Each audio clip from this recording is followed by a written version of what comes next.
Okay, great. Let's start with session called Digitalization and Low Carbon Development. Yesterday we had inclusiveness, and today moderator Hye-Young Woo. She is kindly agreed to moderate this session. She is from Center for International Development at our great co-organizer KDI. Hye-Young, the floor is yours. Thank you, Dina.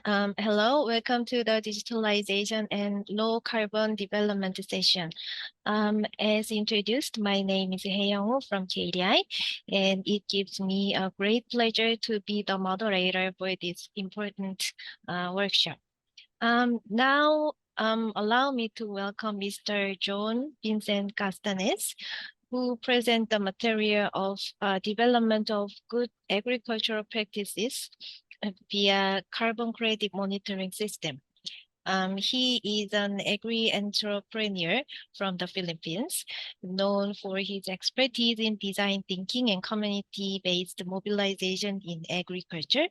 He is the founder of Farm Connect, a digital platform that has transformed the agricultural sector. Mr. John Vincent Castanes. Hi, everyone. Yeah.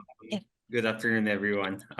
Thank you very much for that introduction, and we'll present to you our research paper that really focuses on how do we really optimize the good agricultural practices of our farmers in making sure they can participate, of course, through a different incentivization model if through digitalization. So let me present my screen. So yeah, I'm from Farm Connect. We're actually a development-driven company based in the Philippines that has an operation in Brunei Darussalam, portions of Malaysia, and also expanding in Indonesia. Our focus is really to work with communities and understand how digitalization can really work with them and optimize whatever skill set or abilities of our farmers and fisher folks in order to create that sustainable agriculture community that we have to optimize for our food security models. So for this research, we focus on the development of good agricultural practices via carbon credit monitoring system through digital platforms to incentivize sustainable farming ecosystems. So this was authored by me together with Wilber and Michelle Mayroa. So just to give you a brief context, of course, we all know that 18.4% of greenhouse gases are actually from agriculture, forestry, and land use, and this is from different researches already proven. And then even in the Kyoto Protocol, there was an aim to combat climate change by binding developed countries and those undergoing economic transition to really reduce the GHG emissions. And did you know that the largest source of carbon circulating in the terrestrial ecosystem actually came from soil? So monitoring of carbon stored, also known as carbon sequestration, in agricultural soils is the main parameter to measure the success of carbon farming. However, its measurement is still uncertain. And we all know that based on our research that there has been a lot of researches that really says most of the carbons are really coming from the soil itself. And for our study, we really look forward to understand to incentivize the farming practice and conventional farming practices that must be replaced with sustainable practices such as the use of organic fertilizer, no-tilling farming, and vegetal mulch, which is actually also proven already along with system operating under the agroforestry assessed and also studies authored by these authors that you can see right here. So for this study, I would like to share that the methodology we use is we did a literature review through Google Scholar, conduct survey using our digital platform with different participants who are different ages, different genders. So at least we can understand further their understanding about good agricultural practices and is there any opportunity through digitalization we can, raise the awareness and incentivize the farmers to participate on this ecosystem. And of course, there is an analysis and descriptive and inferential statistics. And then from here, we did a recommendation and policy recommendation. So for our study, we saw that a majority of our participants are male, who's 60.1%, 40.5%, and then the female is around 39.5%. And then if you're going to look at the age, it's ranging from 20 to 79 years old. And in case of educational attainment, a lot of them are actually are high majority are high school graduates. So we're talking about those majority of smallholder farmers with less than 1 hectare, which is, by the way, 80% of the food supply chain of the whole world itself. So imagine, majority of them really is in this educational attainment. And then in terms of civil status, a lot of them are married, and of course the others are also indicated in this slide that you can see right here. And then in terms of occupation, a lot of them are full-time, of course, farmers, and some of them do have a little bit of work in the government for as part-timers or full-time workers in the government. At the same time, they also do agriculture, and only 1% has no work because the rest are really focused in agriculture. And it says 94.47% of our respondents actually says that majority of the income is coming from agriculture. And then in terms of experience in agriculture, majority of our players are actually experienced 5 to 10 years engaged in agriculture. So based on our research, majority we saw that in terms of access to land, we can say that a lot of them said that yes, they do have a land, and in terms of ownership, 91.4% is owned by these smallholder farmers. And in terms of some results also that we saw is majority of them though doesn't really know yet any access to loans, which is unfortunate because I guess this is the reason why a lot of them are bounded to a lot of traditional models in financing, which bounds them to the trailer system, which is sad, considering that, by the way, we're doing this study in the Philippine context together with the Bimiyaga sub-region, which is an economic cooperation for poverty-stricken areas in the Brunei, Indonesia, Malaysia, East ASEAN growth area. That's the reason also there is really no attempt for them to apply for any loan. And in terms of basic services, though, they have access, but and also other agri-related programs. And we've also saw that, a lot of them, of course, because we're working right now with different government agencies, ministries of agriculture, we also did we did a study, a survey also to understand where are the usual basic understanding of resources and programs that they can access to. A lot of them would say still the government is number one, of course. It's represented by CPCA there. And also, of course, our companies focus on relaying information through our platform called Farm Connect. And then also, if we're going to look at the sources of information, it is highly evident that a lot of our stakeholders in this studies actually said that they have access of information to TV, posters, flyers, and internet. And one of the significant things we saw here is that a lot of them were really indicating that they use the internet in terms of Facebook, social media like Facebook, and they use YouTube, and even right now, some really said that they're using TikTok. So if you look at a lot of our respondents in this study, we've seen a lot of them are really in the high value crops. We included also coconut being the majority, seems to us, because majority also of our respondents are in areas where there's a lot of coconut trees in southern Philippine area, which is southern Palawan area. So we can see really that a lot of them are really into high value crops. Then there are people in rice and of course, other fruit bearing commodities. And in terms of the results of our study, it showed that a lot of our stakeholders and respondents are really actually still doing the tilling, harrowing, and leveling, which is 83.6%.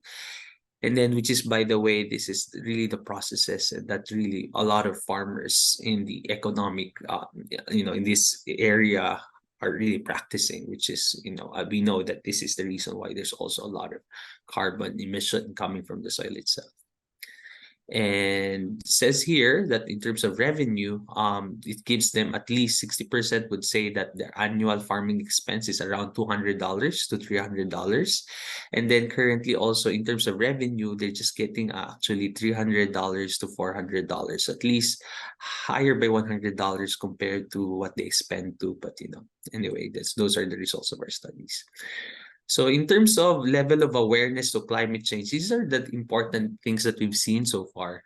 A lot of we've seen that in terms of gender, in terms of educational level and level, education, we've seen that the awareness for climate change is not that much significant, but a lot of them said that the climate change awareness will really come from the source of information. So the access to information or the customer channel is really important for us to really considering if we're talking about digitalization.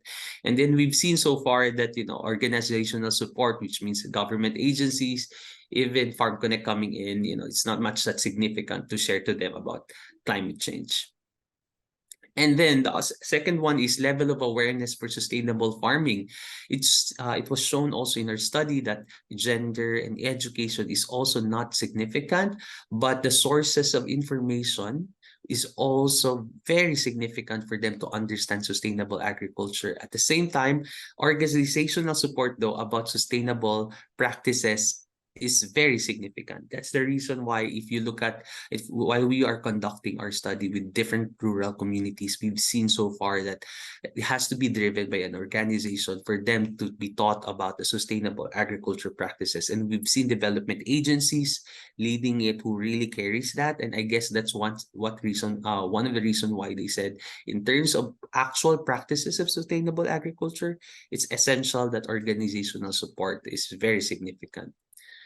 And then in terms of age and source of information to cascade all of this, it's very important for us to see that age is also very relevant for this study. We've seen that a lot of them who are the age of the participants really show that their ability to comprehend the information also depends upon the age of the participants that participates in this ecosystem. So based from this, our conclusion is we can say that conventional farming method is still relevant among farmers more than sustainable farming. We did this and we tried to understand the reason why it's like this, but a lot of them would still prefer say based on the study says that if sustainable agriculture can really increase the revenue and prove that can really improve their ability to access cash, they would shift to sustainable farming. But as of now, for them, conventional farming is still the method. And then the key to carbon credits in agriculture is in soil. So sequestering carbons to soil. So no-till farming, and there's methodologies that we can consider for that. Agroforestry, and of course, the use of technology. A lot of us knows biochar, considering that a lot of our participants are also coconut farmers.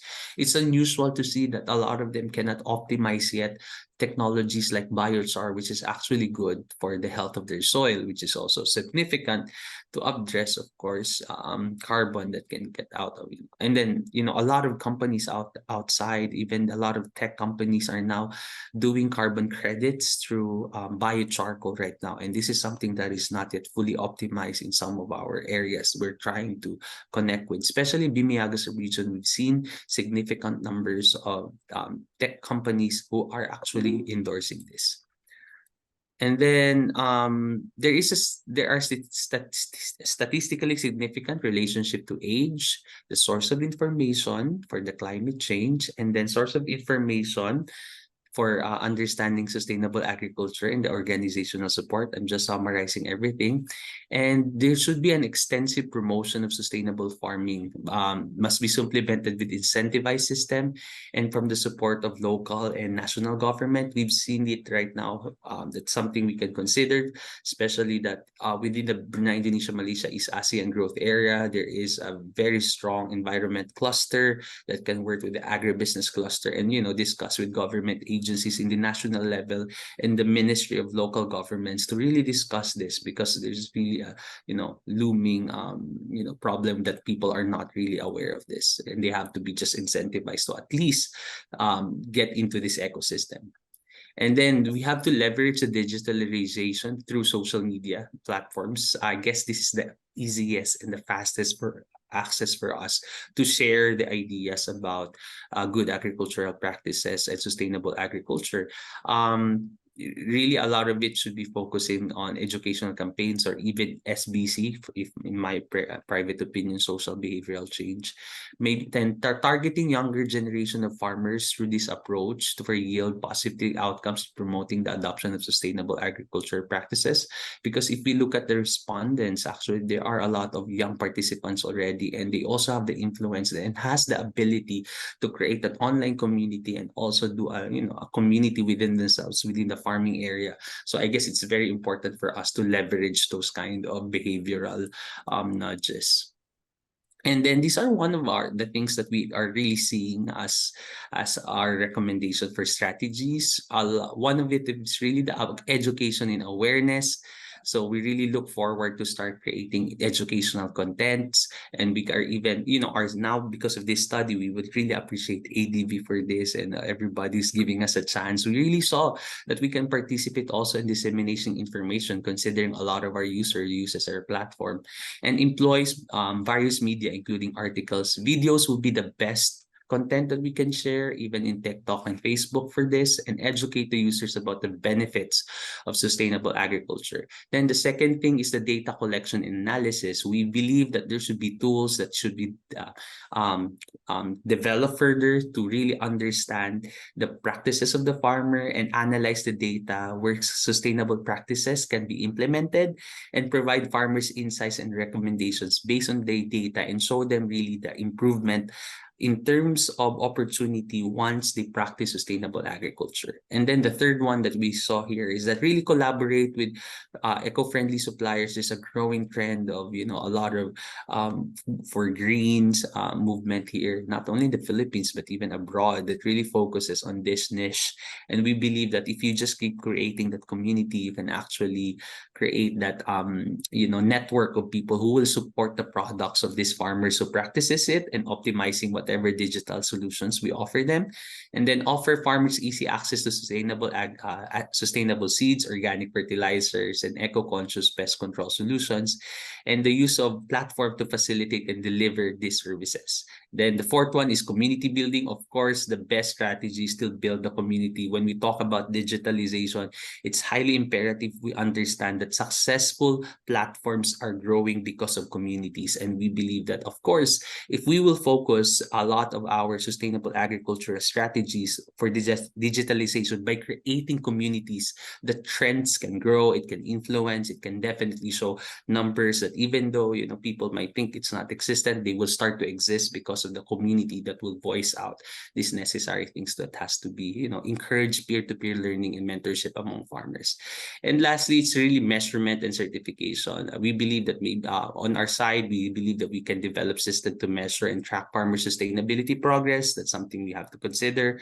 Provide certification badges for farms together with the government for sustainability criteria, and highlight certified farms for the success story that can serve and influence actually our farming communities. And then, so these are the other recommendations that we can see here. Further assess regional needs and opportunities, create an incentive structure together with the partner agencies or governments or development partners we can mobilize, and then set baselines for additional criteria to ensure that carbon credits are only awarded to practices that result in reduced emission and carbon sequestration. Ensure legal and regulatory framework, develop robust methodologies for carbon monitoring, which includes monitoring in reporting, and third-party verification is very, very important. And this is something we can actually bring into the Bimiyaga sub-region, considering everybody's still new on this, and there is a growing trend right now for people to really understand this. Lastly, engage stakeholders. 7 is the basic is capacity building. Then promote the market access for this sustainable agriculture platforms that offers access. Can also promote that one, especially niche. Go if we're going to going for niche, that is something we should consider. Public awareness and education, which is one of the important things we can optimize social media right now. And then iterative improvement, which are learning adjustments. So for us, that's it. That's it. That's our presentation. And I hope you were able to get insights from our research. And I appreciate everyone. Thank you, everyone. Have a beautiful day. Thank you, John. Thank you very much for giving a practical and informative presentation based on actual survey. We have Dr. Srinivasa Reddy Mandala from Agriculture and Rural Development and Center for Economic and Social Studies of India, and he will give us discussion. So I want to thankful to the organizers, ADB, ADBI, EAKP, and KDI for giving an opportunity to review this paper. So this paper dwells into the possibility of implementing low carbon farming, a carbon credit system in the BIMP EAJ region. So the Brunei, Darussalam, Indonesia, Malaysia, Philippines, East Asian growth countries. This region is fallen under this is a cooperation initiative established in 1994 to support development in the remote and less developed areas in the 4 participating Southeast Asian countries.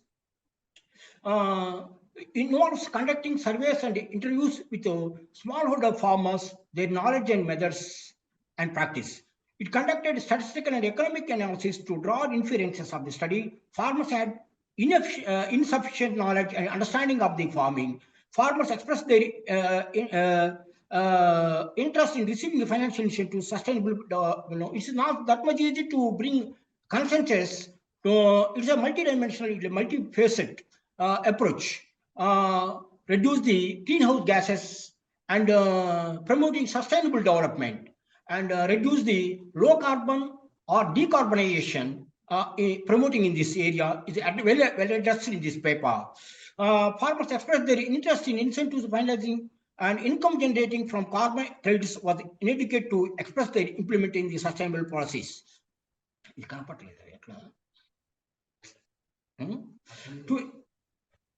To establish an effective carbon credit system, the region faces challenges in accessing carbon markets. The paper suggested many recommendations for promoting the low carbon or decarbonization sustainable development from establishing local carbon credit systems in the BMP EAG region. So, what are the strengths of this paper? It has a comprehensive literature review, clear research objectives. Paper incorporates insights from various fields. It is a multi-dimensional, approach, well addressed in the how to minimize the greenhouse gases and to promote sustainable farming. So it is methodologically rigor in terms of describing research, and it acknowledges specific local context, which is important for the development of practical recommendations.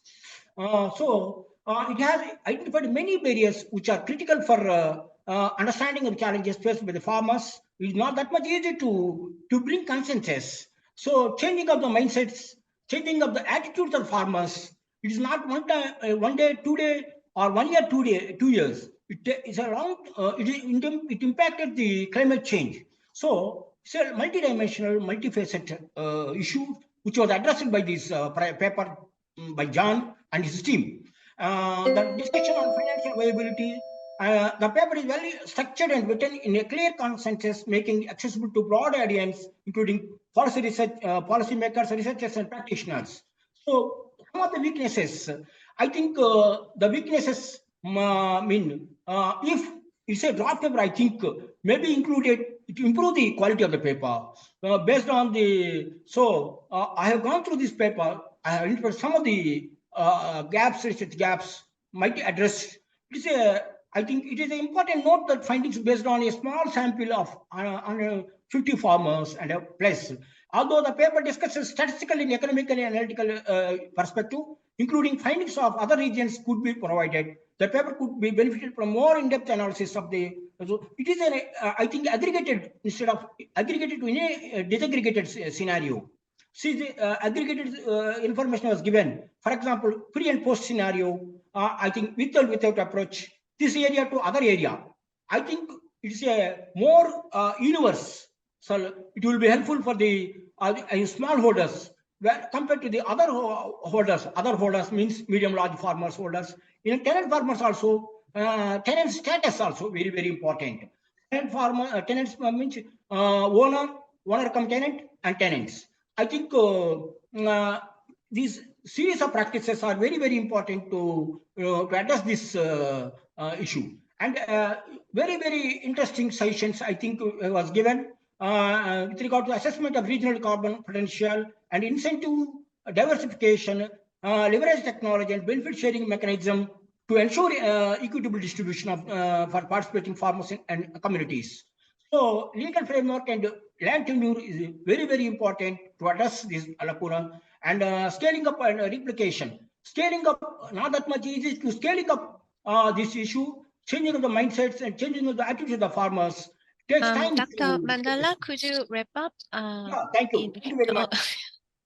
Oh, thank you very much. Thank you, Dr. Mandala. Mr. Castanes, would you like to respond to the discussion?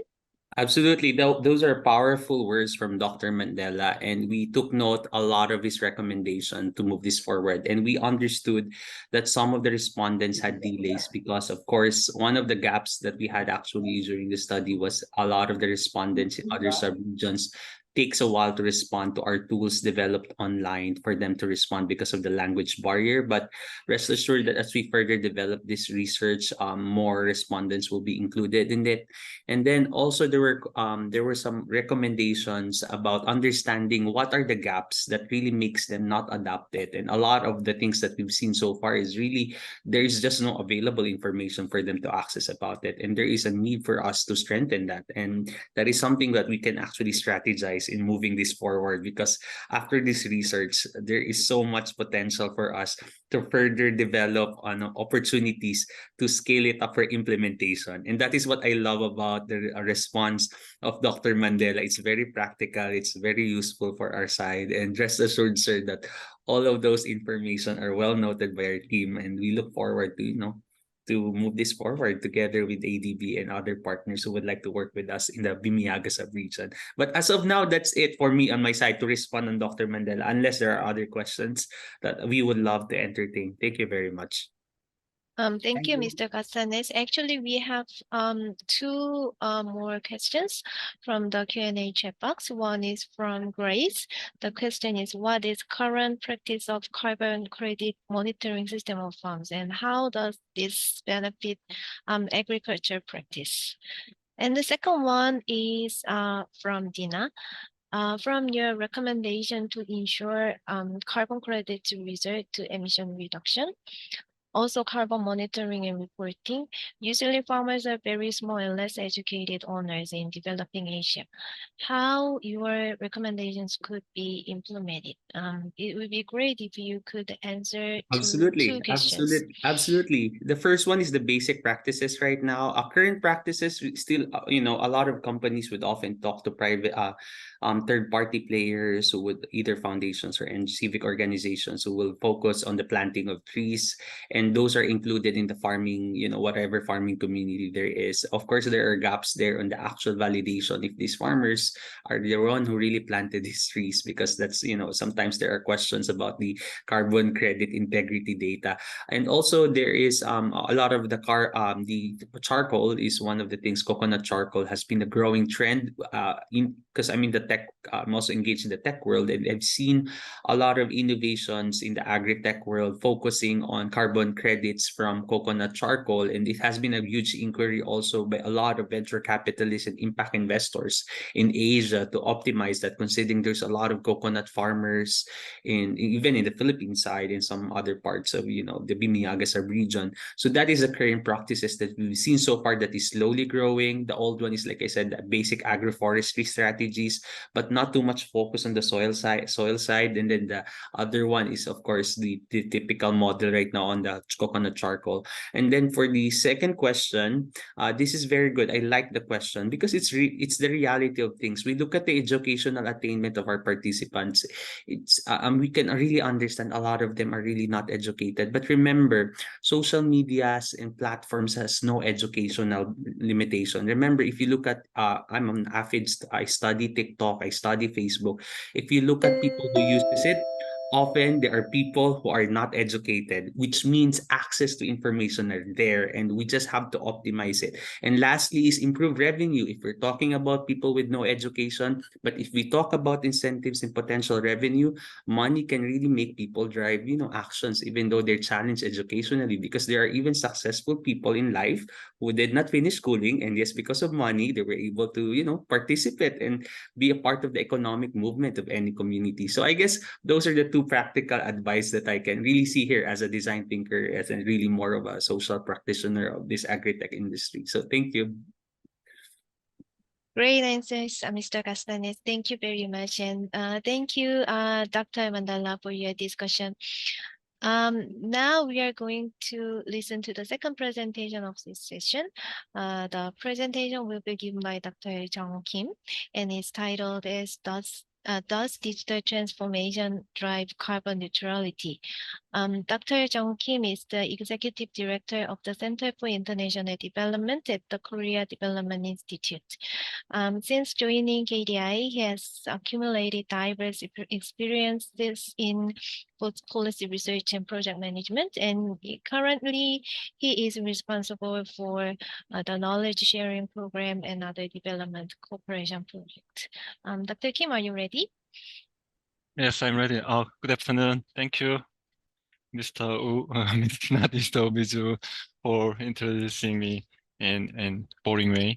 Anyhow, so my presentation is about digital transformation in agricultural area, especially based upon the smart farm case studies. So I think it's supplements the previous John's presentation, because most of the work presented in the previous presentation was from the result of the survey.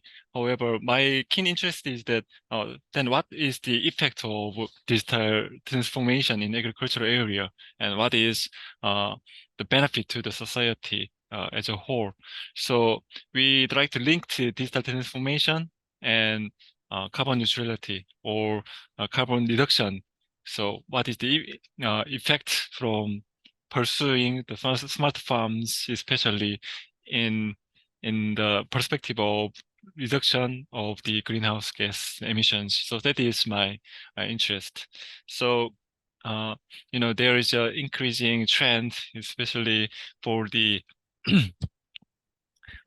greenhouse gas emissions from the active human activities recently. So we got some immediate issues or urgent issues to reduce the carbon emissions, of course. And now the carbon neutrality refers a strategy in which greenhouse gas emissions from human activities are offset to a net emissions of zero by using natural absorptions or artificial removal measures. So that is the active measures against the climate changes from the greenhouse gas emissions.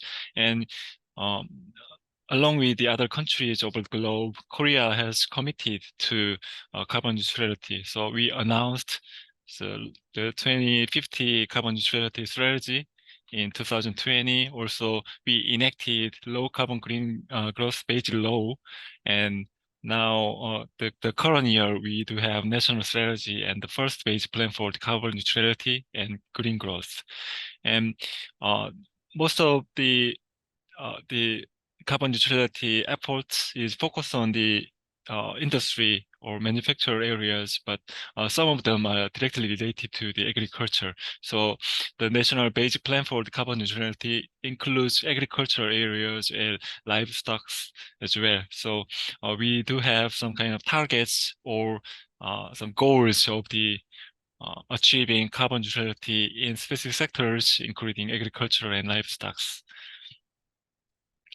And now go to the digital transformation in agricultural areas. So digital transformation is one of the key means or key measures for achieving carbon neutrality, we insist. So minimizing resource waste and fostering efficient use of energy in production process. So active and more active use of ICT in agricultural sector is expected to reduce the emission of the greenhouse gases. And but the concerns do exist at the same time, because when there is an overlapping period of conventional or traditional infrastructure and new infrastructure based upon the ICT overlapped, then expansion of the new facilities and their constant utilization might actually increase the energy usage rate, because the conventional ones functions as usual, and the new infrastructure requires investment, which requires, of course, greenhouse gas emissions or energy use. Then we, by the end of short-sighted the eyes, you can see the increase of the greenhouse gas emissions, even though we pursue the digital transformation. So we try to isolate those effects of the pursuing digitalizations, and then see the estimated effect of the greenhouse gases based upon smart farms case. That is what I try to do. So smart farm refers to farms where ICT is incorporated into vinyl houses, glass greenhouses, and livestock barns. And those categories are from the public documents in Korean context. So facility of the horticulture or field crops and fruits and livestock are targets of the smart farm areas. And you can see some expected effects from the survey. Actually, that is that result productivity increase or labor reductions or input cost reductions or even income increase for the households in rural area are expected. And those figures are from the before and after comparison. That means even though we can tell that there is a productivity increase, for instance, that is not objective figures. Rather, it is from the before and after of the introducing smart farms at designated areas. So we'd like to get some rigorous analysis on those effects by the smart farm approaches. So there is a smart farm technology classifications. So we have first generation, second generation, and third generation. You can see some of the environmental, the human decision making to the computer or robotized decision making procedures, or smartphone utilization in greenhouse control system for the first generation to the intelligent robot farms for the third generations. Fortunately, most of the smart farms belong to the first generation, even in Korea. So we can say, even though there is a classifications, but smart farm technology are just emerging and not in the mature stage. And we have policy trends for the Smart Agriculture Promotion Act. So based upon the basic plan and professional personnel training and specialized establishments, we pursue the smart agricultural or including smart farm approach as well. So there is a one thing I want to stress out. So we have professional personal training. That means the human resources or even like the farmers are kind of essential in pursuing smart farms or smart agriculture. So the awareness increase or broaden up the understanding on the smart agriculture or smart farms are needed, as the John insists in the previous presentations. But the direct way, so educating and the establishing some framework of the educations for the professional personnel training is needed in developing countries as well. So that is what I try to do based upon the Korean policies. So we have the figures for the smart farm households, the entire based upon the compared to the entire sizes, we have up to around the 8% of the smart farmed areas. So it is increasing in recent era, and and that is supported by the public policies and incentives on government supports. And my empirical analysis is as follows. So I'd like to analyze the effect of the ICT technology or effect of the digital transformation. So it is hard to isolate the effect of digitalization or status of digitalization in rural areas. So indirectly, I'd like to assess the level of the investment into the rural area is determined by the those important aspects of the farmers and rural areas and the number of patents for the agricultural areas especially. So digitalization practice is the coefficient and patents at that time estimated from the equation 1. That is interpreted as a degree of digitalization or digital transformation in productions in rural areas or agricultural sector. So that is what I try to do. And then that is into the second stage of the analysis, which is greenhouse gas emission is determined by the auto regressions and the digital transformation degrees in rural areas. So first, we'd like to estimate the degree of the digitalization or status of digital transformation in rural areas based upon the investment into those areas. And then utilizing that estimated digital transformation practice into the second ones, how much is reduced by the digital transformation in greenhouse gases in rural areas or agricultural sector. So that is the second stages of my analysis. And you can I can tell that with the age, the investment is decreased. That means a younger farmer tends to invest more in infrastructure or facilities in rural areas. So that is what natural and assets and debits, but assets has negative effects. So when you establish the enough or sufficient assets in your facilities or your farms, then you don't have much incentive to investment. Rather, if you are at the initial stage or lack of the facilities, then you try to invest more. So that is what we can interpret from those ones. And this is lag 2. That means when the 2 years before the patent number of patent has impact on the current the investment. So it is significant. That means second order lag variable of the patent application related to the smart farms has a significant impact on capital investment in rural areas or agricultural sector. So it is not that accord because most of the patents or the R&D, the output takes time to make a fruitful result from that innovative activities. So we can see there is a 2-year lag for those things happen in infrastructure investment or capital investment. So that is what I found out.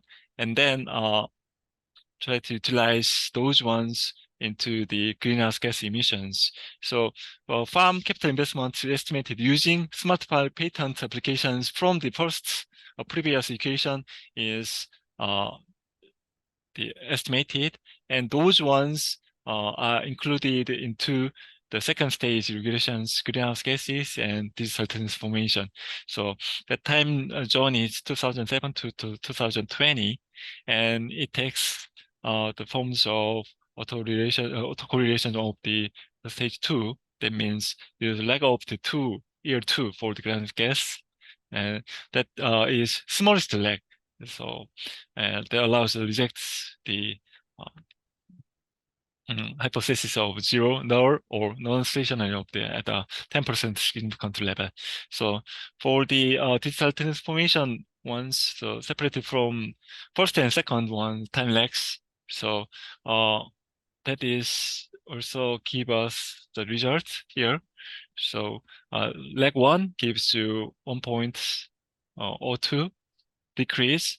So when you pursue the digitalization or digital transformation in agricultural sector, then it decreases greenhouse gas that is amount after 1 year. And then 2 years later, if you pursue the digital transformation and the number of patents in those agricultural or smart farm area increases, then the greenhouse gases also decreases after 2 years. So the year lag is given that once. So when agricultural digital transformation investments increase by 1 unit, which is 1 billion Korean won or billion US dollars roughly, then greenhouse gas emissions decrease by 1.2 the gigagram and CO2 equivalent in the following year. And so it is reasonable to interpret that as a greenhouse gas reduction effects of rural economic digital transformation or pursuing the smart farms or smart the agriculture. And that is accumulated from the second year onward after equipment expansions for the capital investment. So for the conclusions, the current study assessed the relationship between the domestic smart farming related technology, the patents specified to the dedicated to the smart farms and rural facility investment, thereby utilizing the investment amount for digital transformation as a measure of digital conversion or digitalization. The result of the regression analysis on the impact of digital conversions on achieving carbon neutral economy shows that from the year following the expansion of facilities for smart farming in agricultural sector, greenhouse gas emissions are reduced by approximately 1 kilogram CO2 equivalent billion Korean won of the investments. And the greenhouse gas emissions in the agricultural sector in 2020, for instance, are estimated to have decreased about 4% of expansion or with the expansion of advanced farming in Korean context.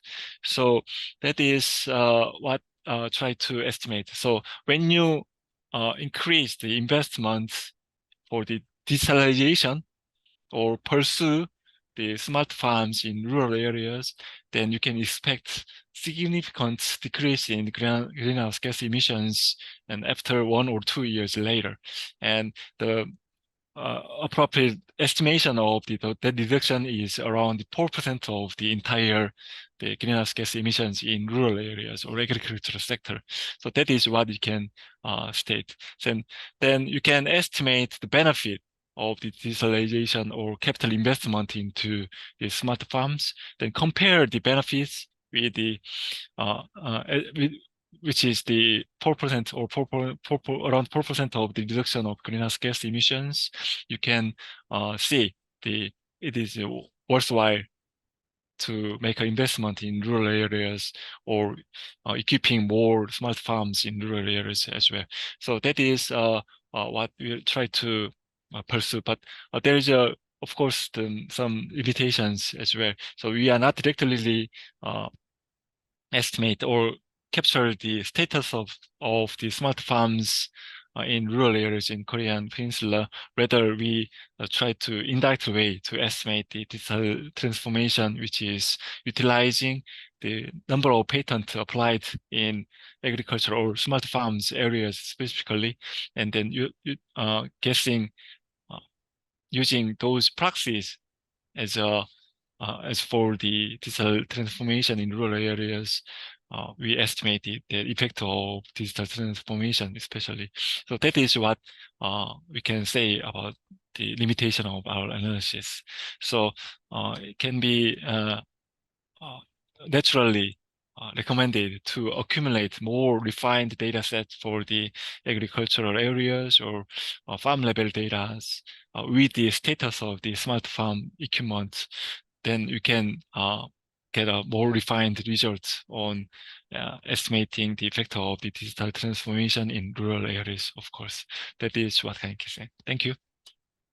Thank you, Dr. Kim, for giving an analytic and insightful presentation. And the discussion session for this paper will be led by Dr. Madhusmita Desh from School of Humanities, Social Sciences and Management of Indian Institute of Technology, Bhubaneswar. Dr. Desh. Yes, Okay, we have the Desh here. Dr. Tim, could you stop sharing?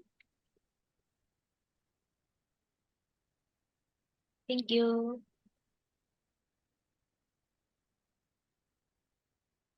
Hello, everyone. Am I audible? Hello. Yes, thank you. Thank you. Just give me 1 second to, so that I can share my screen.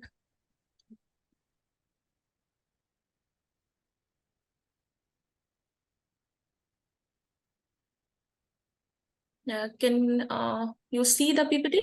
Is it visible to all? Not yet. We Is can it see okay your now? folder. I think we can see your screen, not the presentation. Acha, let me just come to this page then. Is it visible now? Yes, we can see it now. Okay, excellent. Yeah, very good.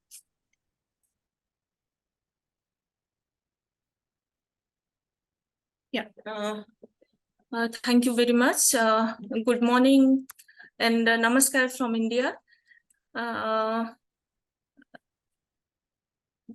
First of all, let me start my discussion by thanking the organizer giving me this opportunity to review one of the very interesting and excellent paper titled "Does Digital Transformation Drive Carbon Neutrality? A Smart Farm Case Study in South Korea."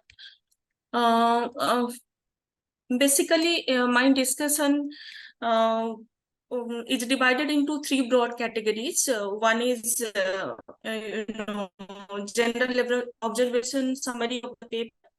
Second, the strength of the paper, and third, broadly suggestions, weakness, and few questions to the authors of the paper. A few of my doubts are already cleared by Dr. Kim. Thank you very much. Already most of the doubts are cleared by now. Then let me just start by giving a brief observation or summary of the paper. What I while going through the paper, what I found that the authors begin this article with one of the defining aspects of 21st century, that is nothing but climate change, and how adaptation of digital technologies can drive carbon neutrality to reduce carbon footprint. Okay. And the authors raise a valid concern about consistent rise in temperature, sea level, frequent occurrence of extreme weather events, mostly led by anthropogenic factors that leads to greenhouse gas emission subsequently. And after this, introduction of inclusion of South Korean government 2050 carbon neutrality strategy on October 28, 2020, how things have changed, and changed for better, of course. That has been presented by both the authors. And against this backdrop, the authors have, the objective is to understand how digital technologies can achieve carbon neutrality. The paper take information and communication technology as a proxy for digital transformation, and greenhouse gas level as an indicator of carbon neutrality. Which is seen in agriculture and fisheries market specifically. Okay. So plainly speaking, the study examines the association between information communication technology adoption and greenhouse gas emission limited to agriculture sector in South Korea. And what I observed under methodology section, two very interesting models have been used. The first model or the first equation, which which actually examines how much of smart farming related technology proxy was again taken patent application. Okay, patent indicate farming technology that can contribute to rural facility investment. And through this equation, it was found that farmers with younger average age and fewer asset are more interested or more prone to invest in rural and agriculture area, and that ultimately generate more profits. And second pertinent result from the equation first model has come out to be patent applications. Of course, the fast lag was kind of ignored, because of its relevance, because of its valid relevance. And the second lag variable was found to be positive and significant, which shows that after patent application, 2 years down the line, a positive impact can be seen in output level. And second equation, what I observed that the second model revolves around checking impact of digital technology investment on greenhouse gas emission using AR model, and it was found that digital technology investment per unit 1 unit increase in digital technology investment brings 1.2 gigagram CO2 equivalent, reduction in greenhouse gas emission. And this coming to the strength, it's a very novel and bold attempt in a less researched area concerning digital technology, carbon utilization, and smart farming. The second, number of empirical research based on this issue is actually very few and scanty. Globally, probably this is one of its kind. And second, the paper has a very clear pinpointed objective. And coming to a few, I won't say there's weakness, but given a fact, if they can be incorporated, the paper would be, kind of, it would be more enriching. So a few observations are related to citation and reference. Okay, so due to lack of appropriate citation and reference, the valid data and information which are really given by aptly given by the authors, it's probably seems a simple assertion. And me being an economist, I feel Dr. Kim can think of taking help of a conceptual framework to narrate the entire story of the article. Probably it will make a boundary to see the predictors. It will beautify again the paper. Desh, could you Yes. wrap up a little bit? Sorry. Yeah. Thank you. And just last 1 minute, and I would say a variable description table could can help strengthen the result. And like the independent variables, asset, debt, and patents. Why those variables are taken? Why not size of the farm specialization, net value added of farms? Probably some justification from that that front also can help the paper. And the number of patents application, I was a bit clueless whether it is a number of applications filed or granted. So there confusion is there. Maybe a ratio, a standardization can be taken to describe this variable. And I would come directly to the conclusion. Probably, of course, apart from limitations which are explained in the conclusion section, what I feel it is somehow equivalent to the result section. So maybe the findings contribution towards policy making in society needs to be incorporated. And what are the implications of the result outside even South Korea? That would be very interesting for me to even know. And are there any caveats, similarity of transferring these methodologies to very interesting methodology to elsewhere?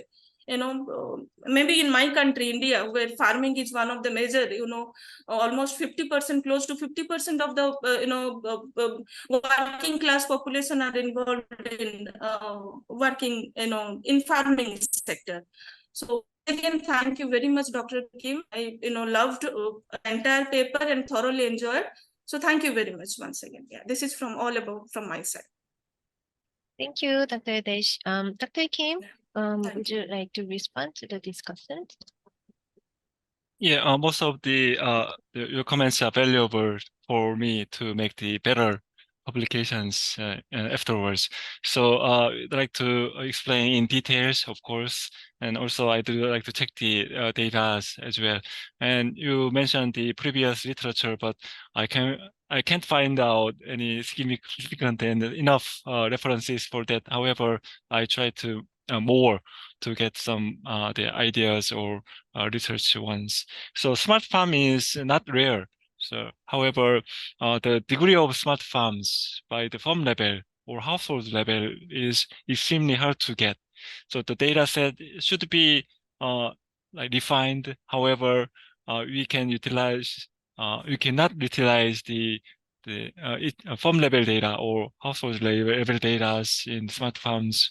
So that's why I try to the indirect way to measure the digital transformation utilizing the application of the patent in ones. And for the effect of the smart farms in reducing greenhouse gases, the smart farm is just one way, and the objective is clear to reduce the energy consumptions or the energy waste and utilize the current ICT, the technology to get rid of the inefficiency, of course. So that's what we pursue, the efficiency gains from the pursuing digital farms or reducing greenhouse gases emissions. So, but fortunately, Korean context is not rare.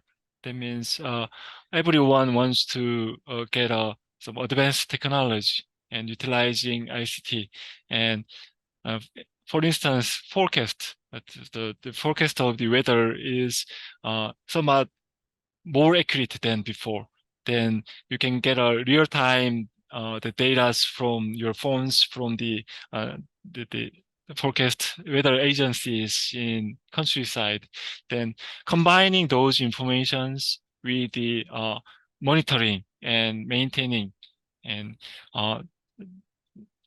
the operating those farms, that is just one way to get a smart farm concept in the not just in the Korean ones, rather the Indian or other the rural areas cases, I believe. So that is what I can say. So I try to elicit more recommendations, but the main objective of this paper is what we can get from the smart farms, what you can get the digital transformation in rural sectors.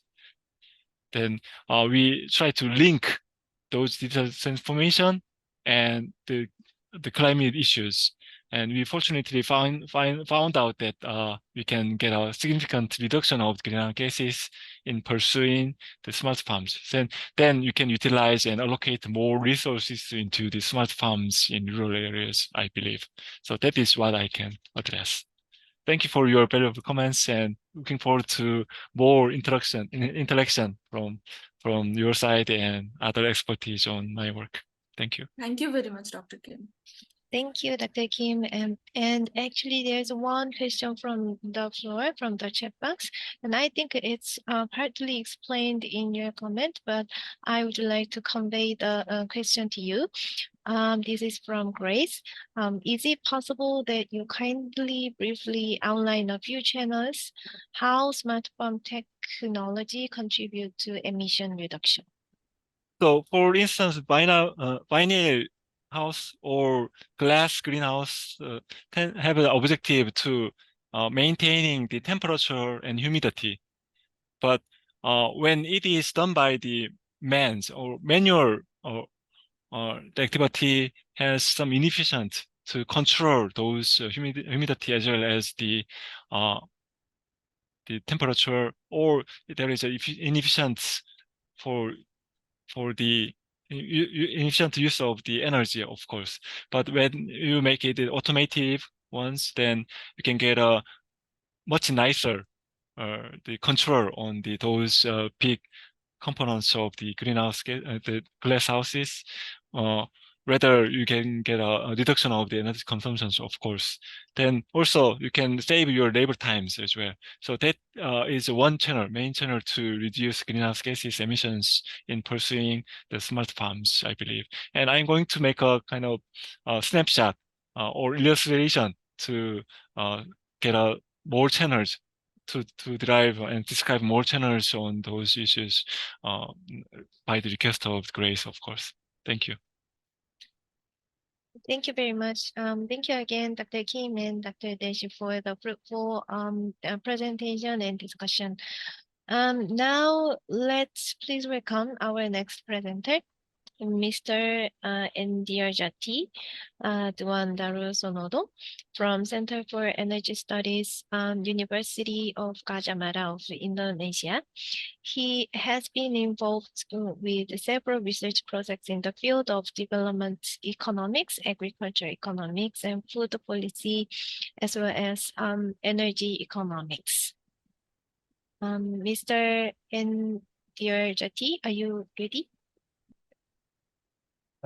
Yes, Dr. Hyung-ki Woo, I'm ready now.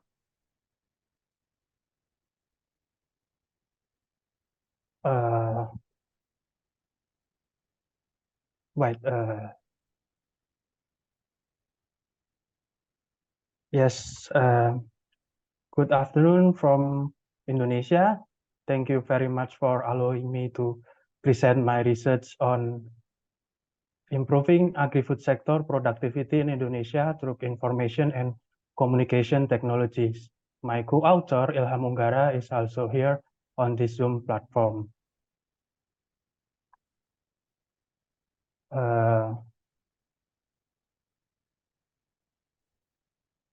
This is the outline of my presentation.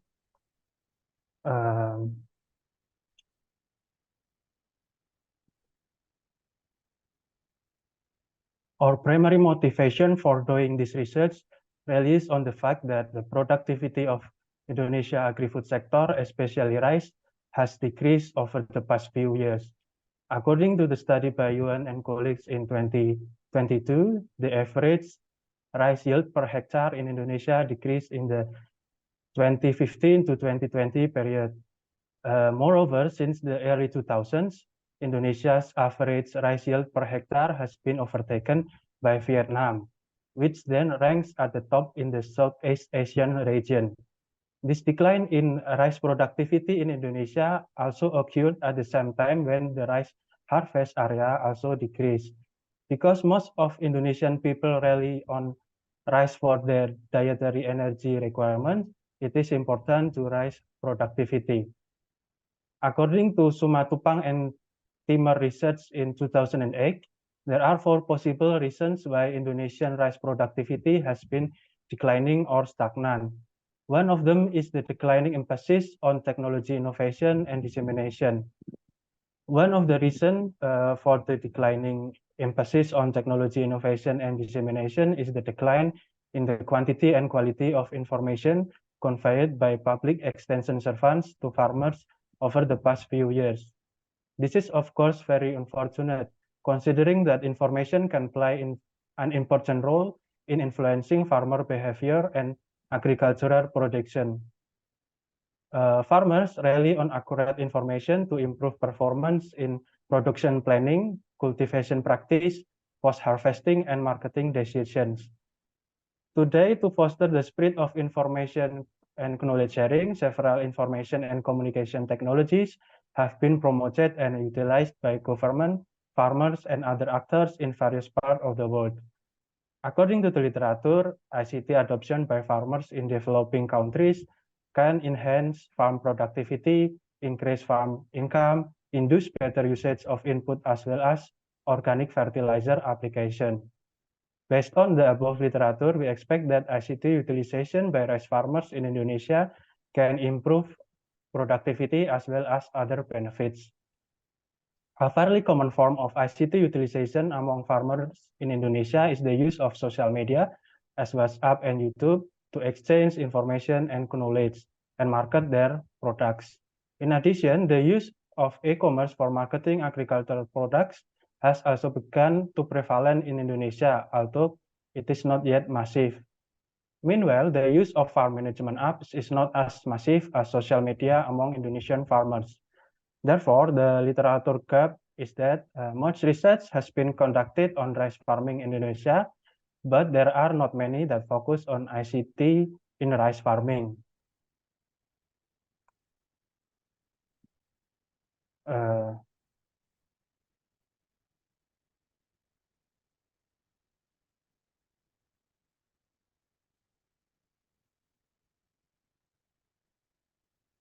Therefore, the research, this study contribute to the literature by providing an assessment on whether ICT utilization in the form of social media, e-commerce, and farm management app can improve rice farm productivity in Indonesia. The research question are first, how far is the adoption of social media, e-commerce, and farm management apps by farmers?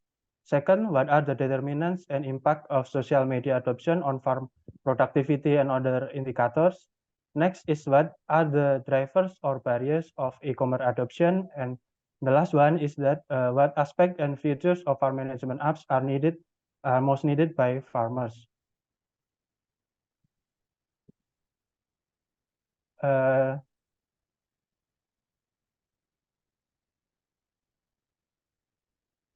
To answer the research question, we collect and analyze data from a sample of rice farmers in Yogyakarta and Jawa Tengah province. Rice farmers in Yogyakarta and Jawa Tengah province were chosen because rice farming in Indonesia has been concentrated in Java Island, and this province are located in the middle of this island.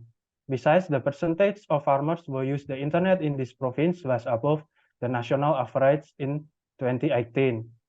Unfortunately, the poverty rate in this province is highest compared to other provinces in Indonesia as a whole.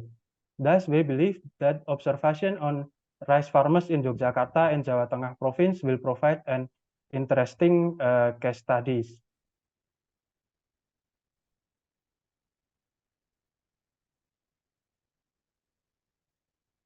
This slide shows the utilization of social media, e-commerce, and farm management app in farming. Next is the conceptual framework. Our conceptual framework for the research can be formulated as follows. There are two main problems in agri-food sector in Indonesia as well as in the rice sector. First is that the inadequate information due to lack of traditional public extension service. And the second is the dominant role of intermediaries in price setting, and farmers heavily depend on them. Social media adoption by farmers would be a solution to complement traditional farmer extension service and increase outreach, thus contributing to more inclusive development. Farm management apps can also create inclusive benefits because it will provide site-specific information to farmers regarding, for example, price, weather forecast, etc. E-commerce can provide more information about product price and is expected to impact farmers' decision to sell their products. Moreover, farmers can access a wider market and credit by utilizing these ICTs. Besides, rice trading to e-commerce also partially shortens the supply chain of rice and hence reduce the transaction cost for selling rice. Therefore, we expect that social media, e-commerce, and farm management apps utilization by farmers can generate better inclusivity because the information that should be provided by traditional extension service and transparent market information systems are now available.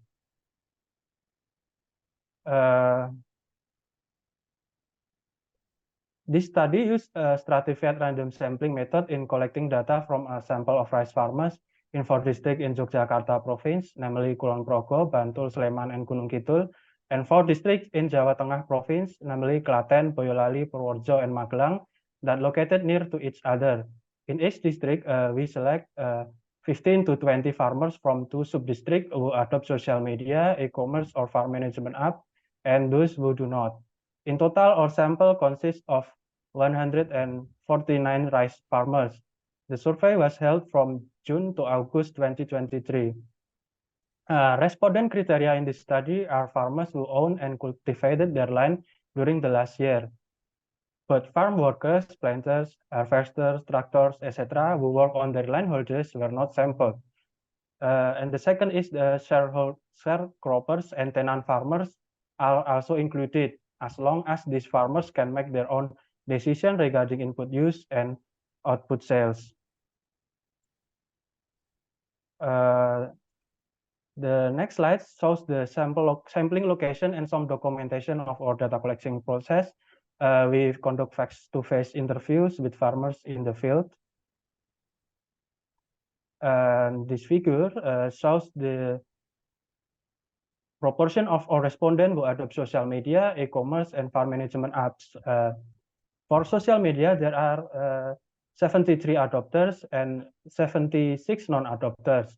Meanwhile, for e-commerce and farm management apps, there are only 3 and 5 farmers in our sample that adopted those ICTs respectively. Therefore, for social media adoption, we can conduct an econometric analysis because the proportion of adopters and non-adopters is relatively similar.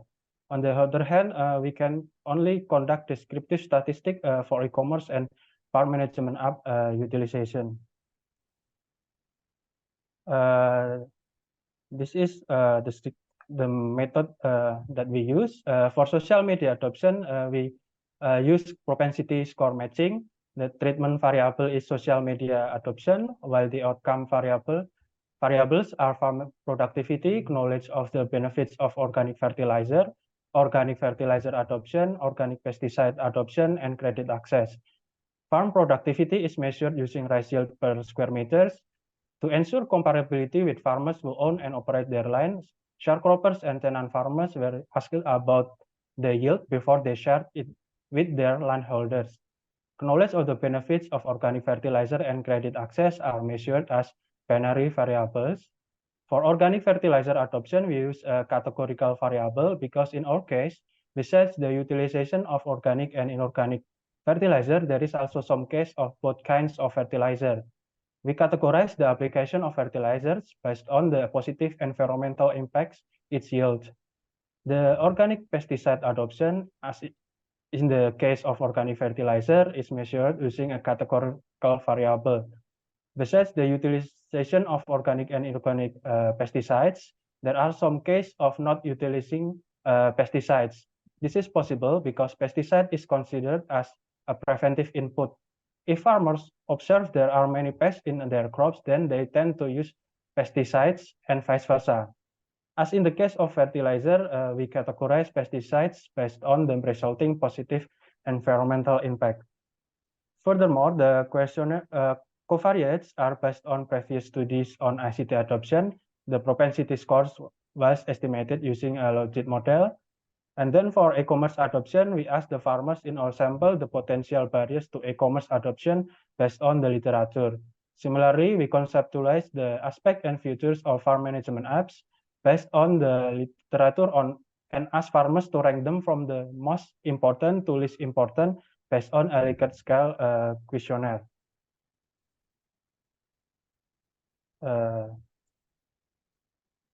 Regarding the descriptive statistic, will only highlight some important point. First, more than half of the farmers in our sample didn't receive extension visits from the government in the last year. Farmers who are members of farmer groups tend to have higher probability of receiving face-to-face extension service. Although social media adopters tend to receive more extension visits, the difference with non-adopters is not significant based on our t-test result. It means that social media can act as a complement to public extension service provided by the government for members of farmer groups. Additionally, social media can play a role in increasing the reach of information to farmers who are not members of farmer groups. Second, most farmers in our sample utilize social media to exchange information with fellow farmers regarding farming methods and for promotion and selling agricultural products. If we compare the characteristic between social media adopters and non-adopters, it can be inferred that on average, social media adopters are younger, better educated, and less experienced in rice farming than non-adopters. Social media adopters tend to have better credit access and knowledge of the benefits of organic fertilizer than non-adopters. And also, rice farmers who adopt social media tend to apply more organic fertilizer than non-adopters. Regarding the determinants of social media, based on the logic model, we find that younger and better educated farmers are more likely to be social media adopters.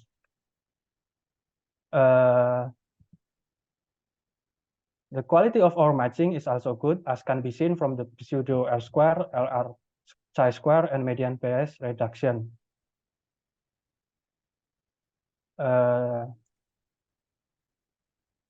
Regarding the impacts of social media adoption, based on the average treatment effect on the treated, productivity variable was not significant across the three matching methods. However, we find robust evidence that social media adopters have better credit access and knowledge of the benefits of organic fertilizer than non-adopters.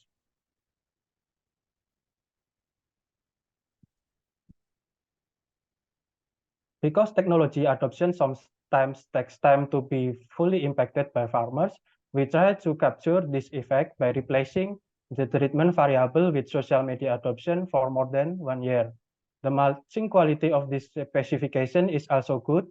The results show that the productivity variable becomes significant under kernel-based matching. Organic pesticide adoption also becomes significant across three matching methods. However, credit access becomes insignificant. This is possible because in the early days of farmers using social media, they try to find information about access to credit. After finding a suitable lender, they do not access credit information again in the following years because they are more focused on paying off the loan. Furthermore, the organic fertilizer knowledge is still significant, while the organic fertilizer application is also insignificant. It means that even the farmers who adopted social media experience an increased knowledge in the benefits of using organic fertilizer, this was not followed by greater use of organic fertilizer. Farmers are still reluctant to use more organic fertilizer because it requires a longer time and process for the benefits of organic fertilizer to be felt for the productivity benefits.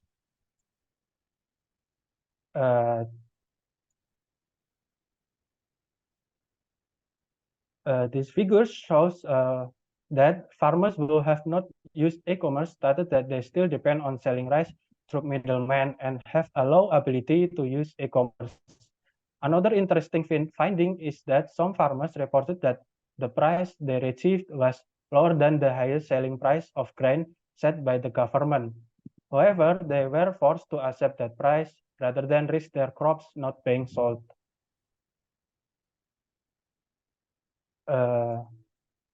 Many farm management app adopters and non-adopters in this study stated that they need and would like to use farm management apps in the future. They perceive that the application of that kind of app could reduce their operating costs. The left figure shows the average response regarding the aspect of this app. The most important aspects, according to farmer, is the application design is simple and easy for farmers to operate, followed by low subscription fees. Considering that farmers in our sample on average are less educated and old, designing farm management apps that are simple is crucial. And also because their operating costs continue to rise, it is imperative to design apps that are affordable for them. Meanwhile, the right figure shows the average response of farmers regarding the features of farm management apps. The four most important features according to farmers are information on how to grow crops and control plant disease. Second, location and price information of fertilizer. Next is price information of agricultural products in the market. And the last is the direct interaction with extension workers or fellow farmers.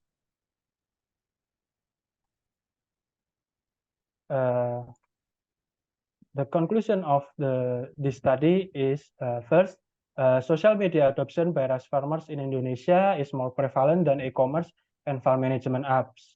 The result of our PSM estimation indicated that social media adoption by rice farmers in Yogyakarta and Jawa Tengah Province, Indonesia, can increase farmers' knowledge of the benefits of organic fertilizer. However, it does not encourage these farmers to apply organic fertilizer to their crops. Social media adoption can also increase farm productivity and organic pesticide adoption, but only after at least 1 year of adoption. Social media utilization by farmers can also increase credit access during the first years of adoption. The low adoption of e-commerce is attributed to the low ability to use e-commerce and the dependence on middlemen to sell their product. Even though currently there are only few farmers in the study who use farm management apps, they admit that they need farm management apps in the future, especially to reduce operating costs. In developing similar apps in the future in Indonesia, the aspects and features according to this study should be considered. Based on the above conclusion, we try to provide a policy recommendation. First, the government should encourage younger and more educated farmers as pioneers of digital farmers in their village, so they can act as digital extension. This is because the effects of peer on farmer decision is strong, and farmer-to-farmer extension is more effective in Indonesia. Education on how to use e-commerce and the benefit of using this ICT should be enhanced. Moreover, the government should intensify the socialization of the high selling price for grain to farmers, both via public extension service and social media, so that they can receive better price.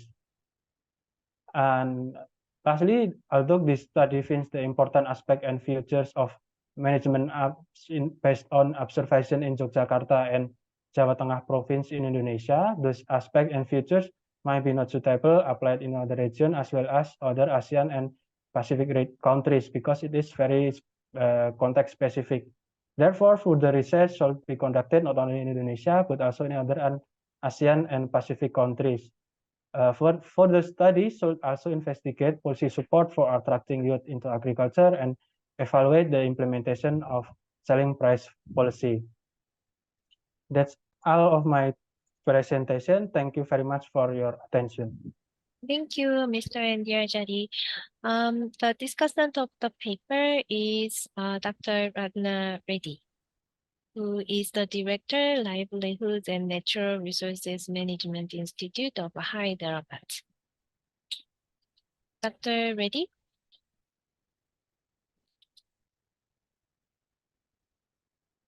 Dr. Ratna Reddy, can you hear me?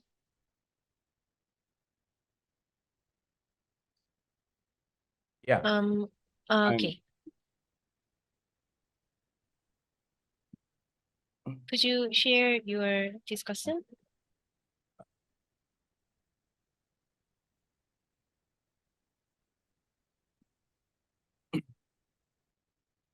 Yeah. Thank you very much. And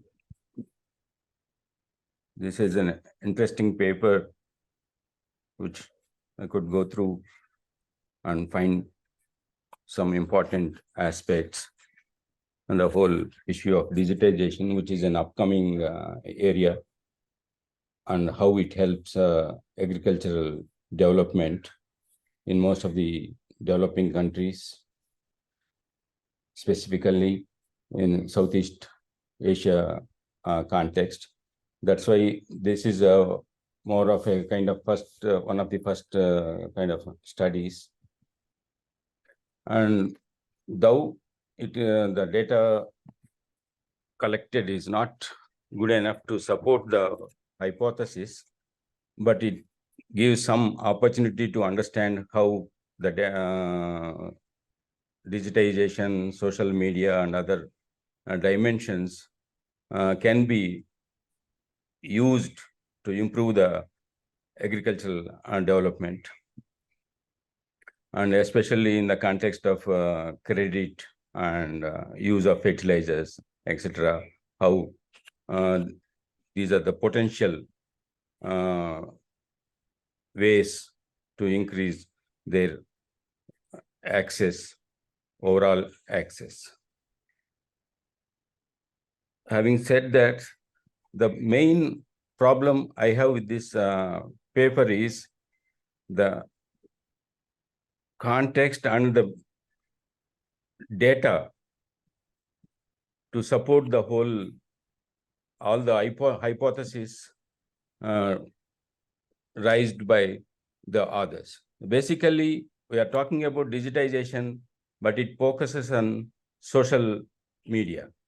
Social media is a vast thing which is accessible to number of people, used by everybody, and who is using it and for what it is being used, it's not clear. Unless we understand these dimensions, it is very difficult to link it with the basic issues of agriculture production, productivity, and adoption of technologies, etc.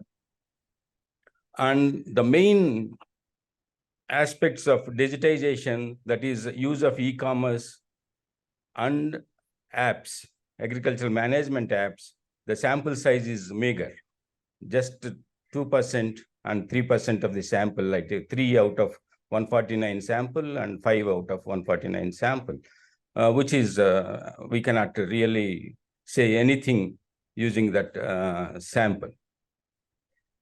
And it talks about crop yields, but it doesn't really go deep into that. It's more focused on sales, pricing mechanisms, etc.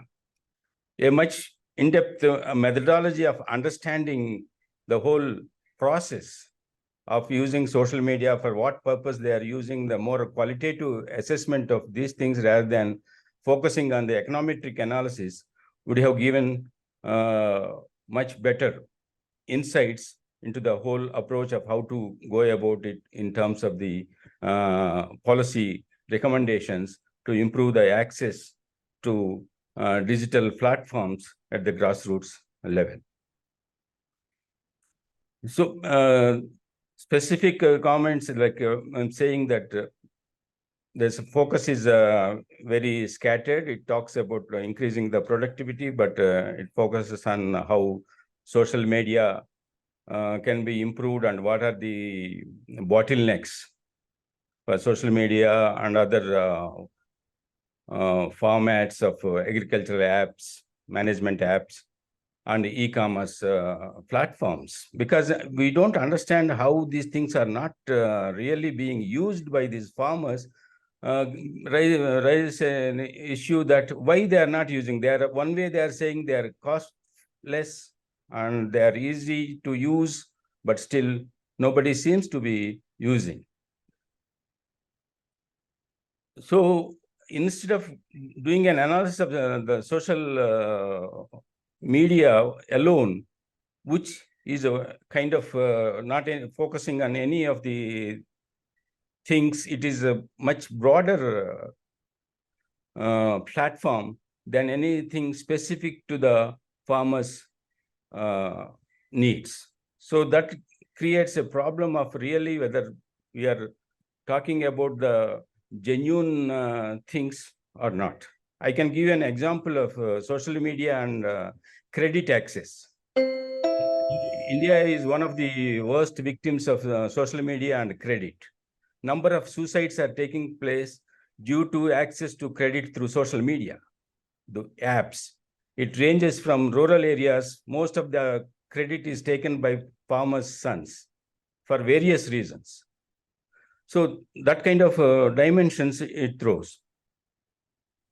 So the hypothesis problem is it talks about quantity impacts of ICTs, but should have compared in this context poor implementation versus implementation that are generating strong outcomes. And similarly, the poorer access to credit information, as I already said, that is this a major cause of downward trend in crop yields? Access to credit alone can explain crop yields or changes in crop yields. And how far intermediaries are part of the problem statement. Intermediate, what role they play.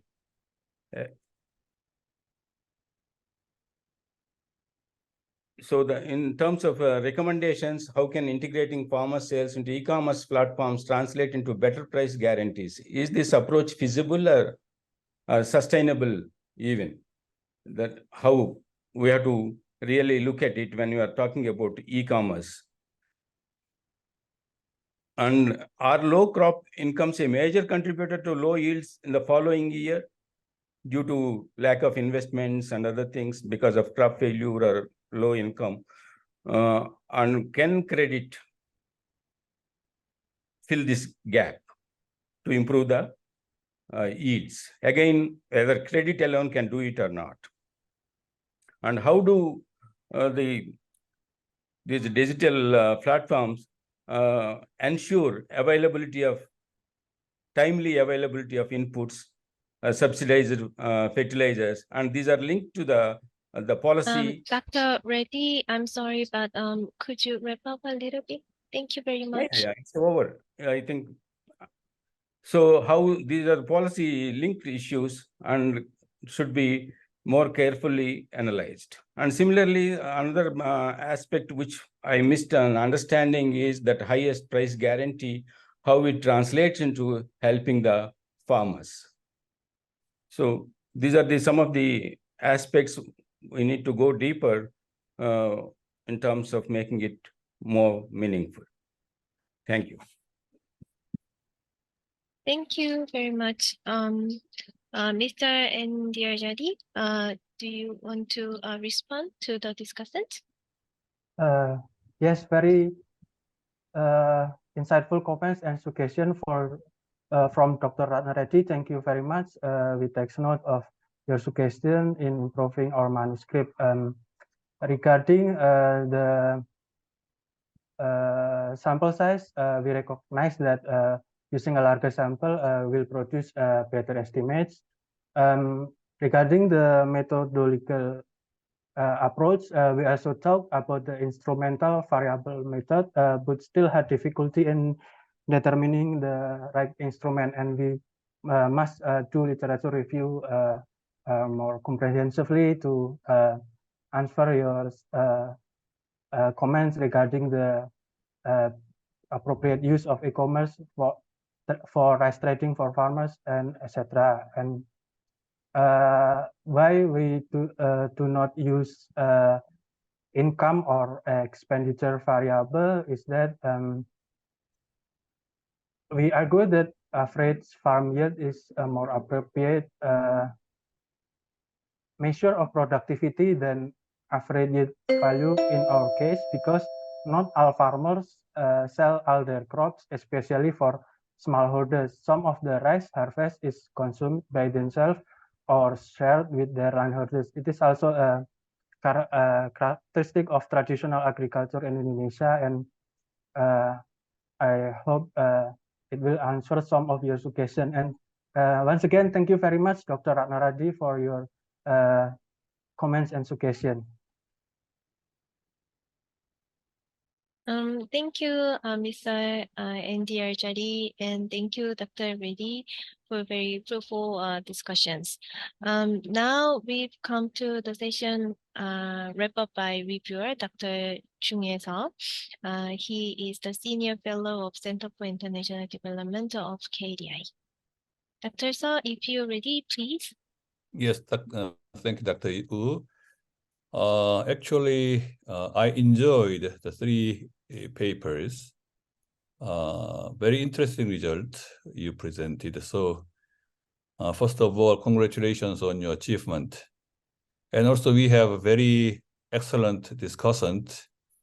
Those discussions are very complementing to the papers. Three discussions point out the findings and limitations of all those three papers. I want to make some complementary comments to three papers in reverse order. the Indonesian paper, it was very, very interesting to me because I always wonder what role the new ICT or digital technologies will play in agricultural sector, especially in farmers. And this paper shows a very interesting aspect of what's going on in those farmer community. And in the literature of new adoption of innovation, there is a kind of wisdom about so-called S-curve, very delayed adoption at the first, but very rapid in the middle, and then decade away. This paper does not deal with the kind of time aspect of adoption behavior, but rather in whether it adopt or not. And also this paper grouped between those adopters and non-adopters. And despite the very small number of people, the findings are very, very interesting and very relevant for designing policy recommendations. I fully adopt and support your recommendation, despite some limitations already mentioned by discussant just before. If your data allows, I might imagine that if you already you have data between adopters and non-adopters, so you can make some exercise or comparison between the two groups in their adoption behavior or in their practices of farming behaviors.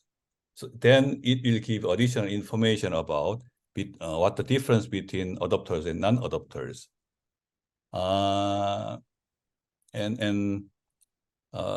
It's just before the discussants commented about the role played by intermediaries. That is a very, very important aspect, I think.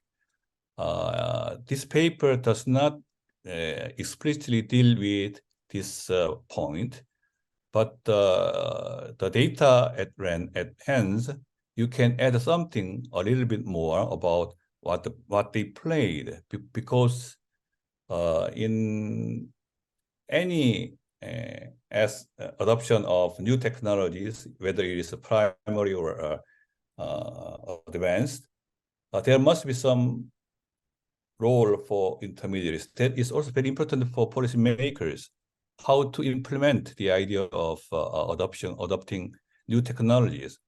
Who will do it on behalf of the government? In that respect, I fully agree with the comment made by the last discussant.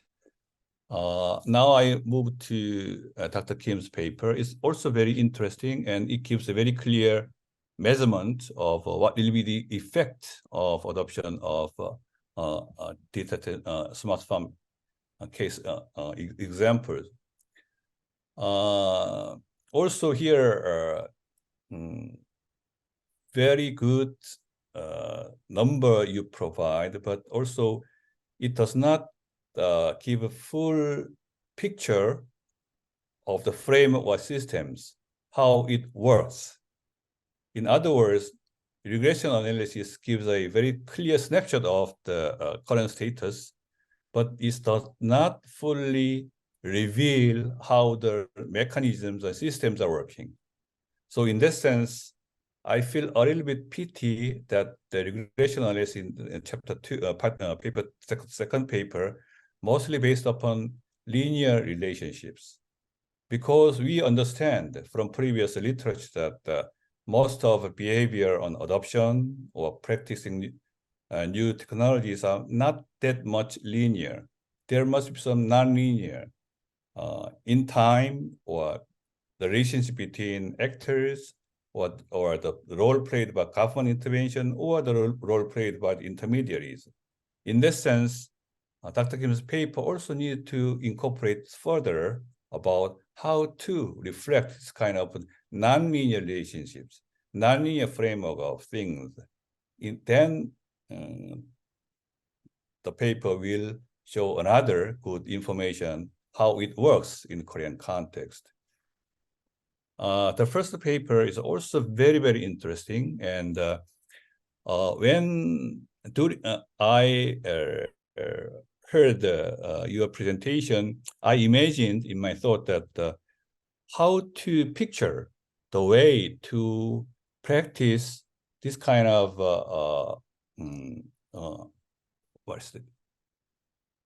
practices. For example, can you make some description of how farmers are working in communities in adopting or in practicing new technologies or not? And already this paper contains many interesting informations and aspects of villages in Philippines. So if we add some more about, for example, in addition to this pure survey data, if we add some, for example, group interviews, small number of farmers, how they implement, how they interact with others, or how the intervention from outside will make effect. So this is not fully captured by survey data, but we can complement with group interviews or personal interviews on this aspect. Then the value of this paper will be much more improved, I think. So I enjoyed all these three papers. Also, I really appreciate the three commentators. Your comments are very, very complementary to the original papers. And my comment is just to improve based upon what we found already. We can improve upon the contents and quality of these papers. I greatly appreciate all your effort. Thank you very much. Thank you, Dr. Sao, for your comprehensive and thoughtful review comments. And I also thank you all our presenters and discussants for attending this session. I would like to hand the session back to Dina. Many Dina, thanks. are you there? Many thanks. Thank you very much. Thank you very much for excellent session to all speakers and moderator. Let's go for a short break. And so our short break after 10 minutes roughly. So it will be back at 2:55 Tokyo time. Thank you very much. Everyone, many thanks for joining back. We continue. This is day 2 of the 3-day event. And the session today is digitalization and low carbon development. And this session will be moderated by my great colleague, Vice Chair of Research, Dil Rahut. Thank you, Dina. Thank you very much for your kind introductions. I am very delighted and honored to be able to chair these very important sessions. And as you know, like Dean Sonobe highlighted how important digitalization is moving forward in ensuring that we achieve all the SDGs, at the same time improving the welfare of the global community at large. We have like 4 presentations by our very distinguished researcher from several parts of the world. And we also have discussions that Dina highlighted. The presentations will be for about 20 minutes and then 7-minute discussions. I'll be very strict with the time. When it's 20 minutes, it's over. And then for discussion also, I'll try to limit. And then we'll have a Q&A. Q&A for the participants, you can raise your hands and directly ask the questions, speak up, or for the attendees, please type in the question in the Q&A box. I'll pick it up and pass it to the presenter. With this, without wasting much time, I'd like to invite Martin Hagen. Martin Hagen is the CEO, Eraser GmbH Germany. He will be presenting his paper titled, How Digitalization Can Boost Energy Efficiencies in SMEs in Southeast Asia, Private and Public Sector Perspective. Martin Hagen, floor is yours. Good afternoon. I'm going to be presenting on behalf of Martin Hagen since he is currently on parental leave. I can share the screen for the presentation.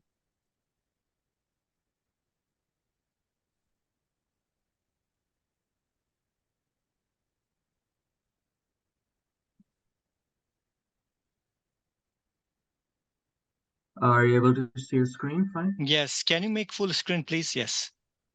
Okay, perfect.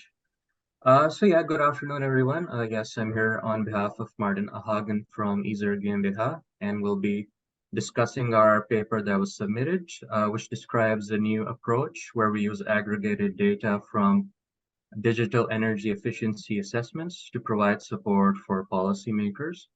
And I've been working at Ezer GmbH as a developer of energy efficiency solutions. We're based here in Germany, and our digital tool is designed to accelerate energy efficiency for industrial companies by identifying and recommending energy efficiency measures.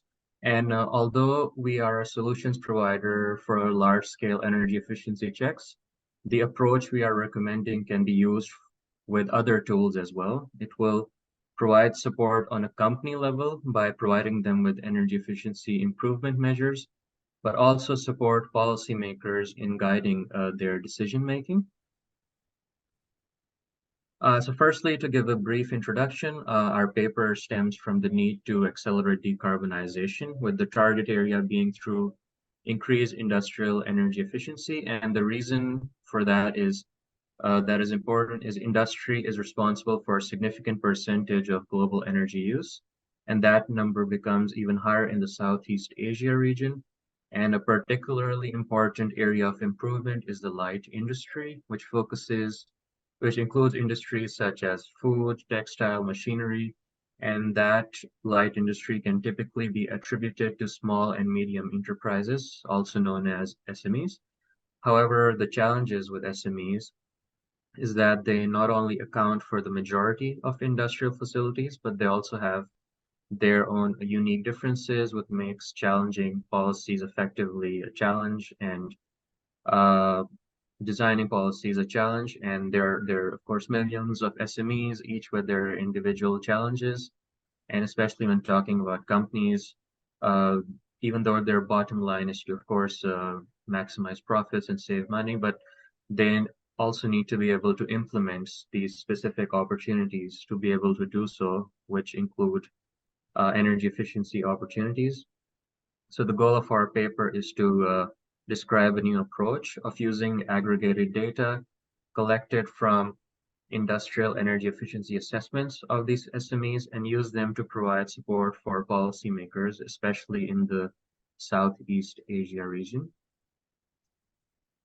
And then when talking about energy efficiency challenges, there are a number of challenges that can be faced by industrial companies, and they can be presented here by a three-step process. And the challenges, as shown here, can be categorized into different groups, which include awareness, lack of awareness, lack of information, economic challenges, technological, behavioral, organizational, and competence-based. And the first step is to generate interest in energy efficiency.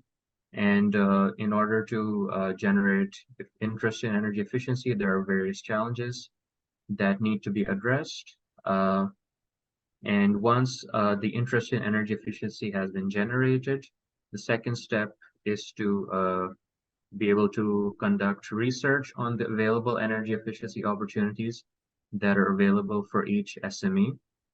And once that is achieved, then the third step is to be able to invest in these opportunities and be able to implement energy efficiency measures.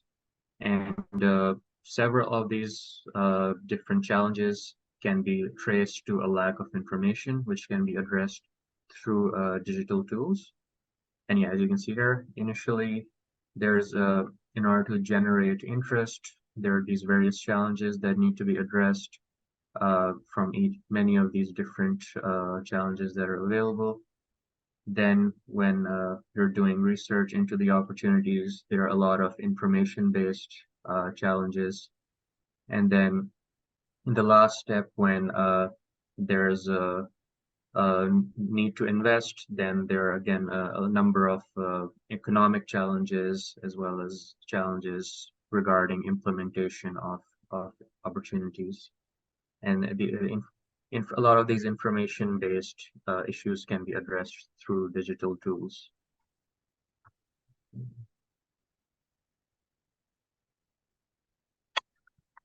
And in order to overcome the challenges to improve industrial energy efficiency, suitable policies, of course, need to be designed. However, designing policies is very challenging as they depend on specific factors, including in existing industrial policies in place, the economic situation of the company, the target group for the policy, and also the objectives of the policy makers. And there are various policy types and categories to support energy efficiency. We will discuss these three categories that were defined by the International Energy Agency, which are regulatory, information, and incentives, and we will describe these next.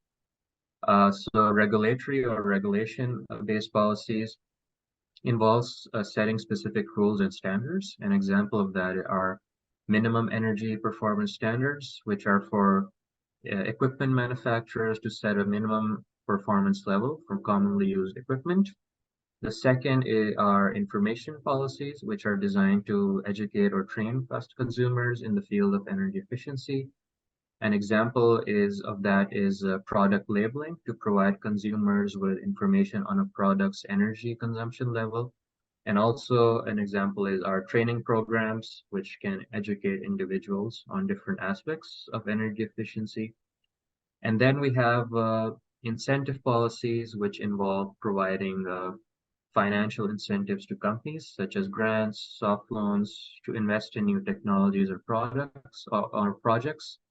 And or the other way is to, another idea is through taxation, which incentivizes consumers to reduce their energy consumption, such as through an energy tax. And next, we're going to talk about our approach, which is comprised of 8 steps in total. This approach can be implemented to develop evidence-based energy efficiency policy design by using digital energy efficiency checks. And we have these 8 steps, and we'll go through each of them now. So the first step is to define a standardized energy efficiency, standardized energy efficiency measures that are implemented in industry. These are measures that are commonly used in industry. And once these measures are defined, then each measure must be evaluated in a standardized format in terms of specific parameters, which include capital intensity, or electric savings, thermal savings, and each of these measures can be evaluated on a 1 to 10 scale. For example, the replacement of a boiler is very capital intensive. So in terms of capital intensity, it may be 10 on a 1 to 10 scale, but other measures such as fixing leaks are less capital intensive and they may only be a 3 out of 10. And the end result is to have generic energy efficiency measures that have been evaluated in terms of these parameters for later assessments. Step 2 is the evaluation of generic energy efficiency policy measures, again using a similar standardized format to the previous step. And these may include costs for the public sector, private sector, complexity, effectiveness. And again, these evaluations will be made on a 1 to 10 scale. For example, the minimum energy performance standard for an equipment has 0 cost for the government. So, and on that scale, it might be a 0 out of 10, to give an example. And then the end result is to have energy efficiency policy measures with a standardized evaluation for every single policy. Step 3 is an evaluation of the target country with regards to the different aspects of the country, such as their legal framework and their economic situation, their energy landscape, amongst others. And then the end result is again to have a list of standardized policy measures available for the country to be able to understand the status quo of the target country. Step 4 is the selection of the target group for which the policies have been developed. This includes the type of company, the area, the sector, the size, among others. And the end result is again to have a standardized definition of the target group being assessed, meaning what type of company are we targeting, and the different aspects of the target group. And then step 5 is to identify the goals of the policies These could be different depending on the country in question. Objectives could be maximizing emissions reduction, minimizing costs for the government or for the company, prioritizing the type of energy, prioritizing specific industrial sectors, and the end result is to have a clear definition of the policies that are required. And the next step is to conduct large-scale energy efficiency assessments of a large number of industrial companies. This will lead to the identification of the standardized energy efficiency measures that were defined in step 1 for the target companies that were defined in step 4. And this leads to quantification of opportunities in terms of electric savings, costs, emission savings, and then the end result is for each company to have undertaken a digital energy efficiency assessment. And this graphic just shows an overview of the platform developed by Ezer GmbH, which conducts digital assessments for industrial companies. In this case, the assessment is of the compressed air system of a facility. And once the energy efficiency assessments have been conducted for each company, next step is to aggregate, clean, sort the data, and be able to visualize it. And this will lead to a large amount of data on energy efficiency measures available that was collected from each company. And then the last step is to evaluate the data, match it to the specific policies that were identified in step 5. And the final result is to be able to identify optimal policies to achieve energy efficiency objectives. And these include maximizing emissions reduction, minimizing costs for the government, prioritizing the energy type, prioritizing specific industrial sectors. And yes, the end result is to identify the optimal policies to achieve each goal based on how they facilitate the energy efficiency measures to be implemented. And this table shows an example of data that was collected from 10 industrial companies in Vietnam pertaining to their compressed air system through the digital energy efficiency check tool that was developed by Ezer. Data was collected from these industrial facilities and energy consumption as well as typical facility operation of the facility was evaluated. Using this approach, other systems in the facility can also be evaluated. And based on the answers provided by each SME, the tool was able to identify areas of inefficiency within the compressed air systems and recommended energy efficiency measures aimed to reduce overall energy consumption in the facility. And for each energy efficiency measure, the capital intensity of the measure, the energy savings, the cost savings, the emission savings, and payback time were all calculated. So yeah, based on this approach shared in this presentation, there are some important factors to consider. Firstly, the effectiveness of energy efficiency policy design based on the desired objectives have to be improved greatly overall. An important way is to improve their effectiveness is through data that is collected directly from industrial companies. While energy efficiency checks and audits have been in use for decades, there is a lack of efficient use of that data on an aggregated level. And this approach would be able to use a large amount of data from industrial companies in an effective manner. However, at the same time, it should be noted that while every single step of this approach has already been done, the complete approach has so far not been implemented completely. First applications will allow to optimize this approach and provide evidence on its effectiveness.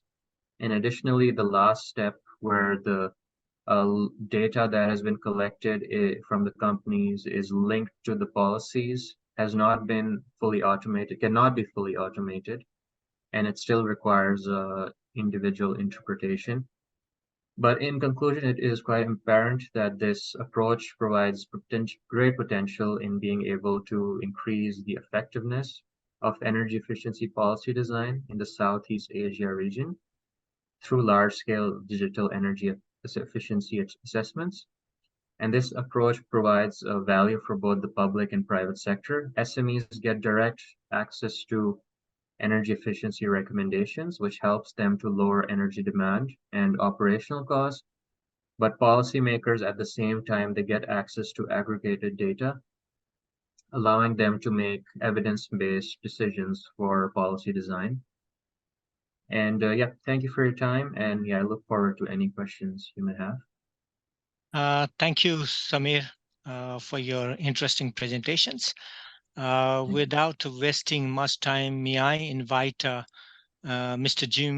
Jim Liu to kindly present his discussions. He's the Chief Technology Officer, R&D, Beijing Quinteng Network Technology, People's Republic of China. I think we have an excellent discussions. So floor is yours, Jing Liu. Hi, hello, everybody. Can you hear me? Yes. Okay, I will start. Basically, this is a very good presentation and a very good paper. And my overall opinion and the great observation of this paper is this research paper provides a comprehensive and well-structured analysis of energy efficiency in the industry setting, with a specific focus on the SME in the Southeast Asia.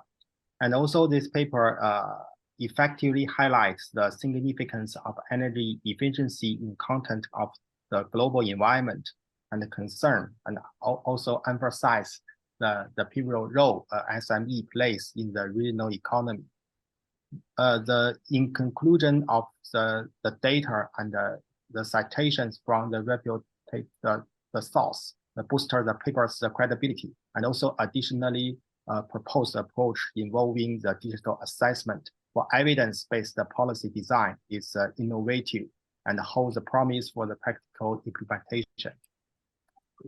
For the strength of the paper is the first one is set up the research, the basis. The paper is grounded in extensive research with a well-drilled data source and citations. This enhances the credibility of the argument presented. The secondly is a clear articulation of the challenge. So this paper effectively outlines the challenge faced by the SME countries in adopting the energy efficiency measures, and also providing the comprehensive understanding of existing issues. The third one is the innovative approach.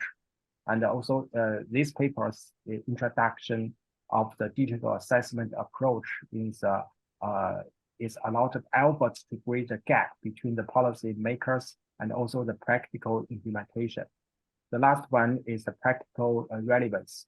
And there are a lot of the detailed the data, and also considering their significant contribution to the regional economy. So this is very practical relevance. Here is a detailed analysis for each one. So the first one is the methodology. And the methodology section is well structured and detailing the 4 phases of the proposed approach. However, it will be benefit from the further elaboration on the specific tools and the technicals and employed for data collection and analysis. Also, additionally, to conduct a pilot study or a small-scale implementation of the approach to identify potential challenges before the full-scale application. So this is the detailed analysis for the methodology. The second one is the result. This paper provides a detailed case study of the 10 industrial facilities in Vietnam, but it will be beneficial to have a comparative analysis with a control group or a larger simple site for a more robust analysis of proposed approach effectiveness. The third one is the conclusion and the discussion. And the conclusion effectively summarizes the key findings and emphasizes the potential impact of the proposed approach. But it will be better to offer the specific recommendation for policymaker based on the result obtained. Additionally, the author should acknowledge any limitation in the study and suggest a revenue for the future research. And also come to the analysis of the data and the conclusion. The data analyzed in the symmetric manner, aligning with proposed methodology. The conclusion drawn from the data are generally well supported. It would be better to conduct a sensitive analysis to assess the robustness of fundings and consider the potential funding variables. And also here has some the policy implementation. The paper should offer the specific recommendation for the policymaker based on the research funding.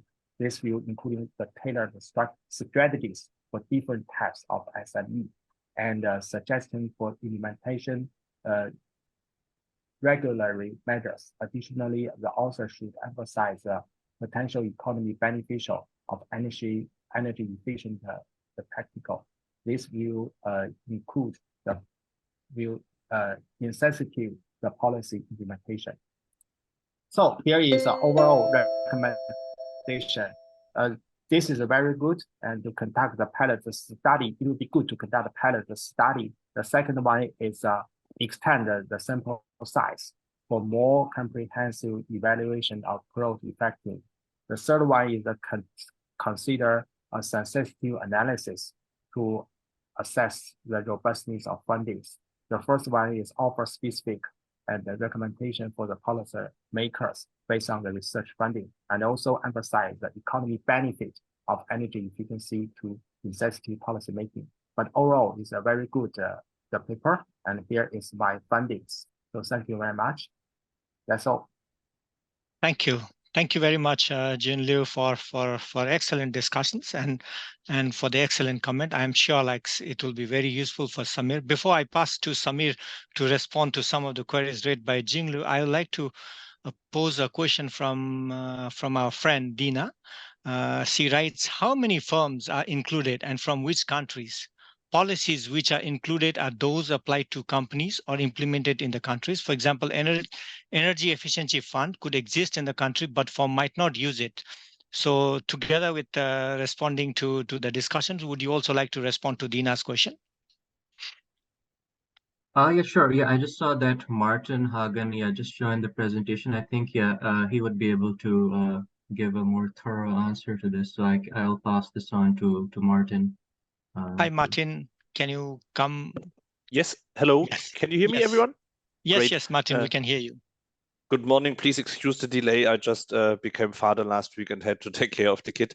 So thanks a lot for the question, Dina. So it's good, and also thanks to the detailed feedback.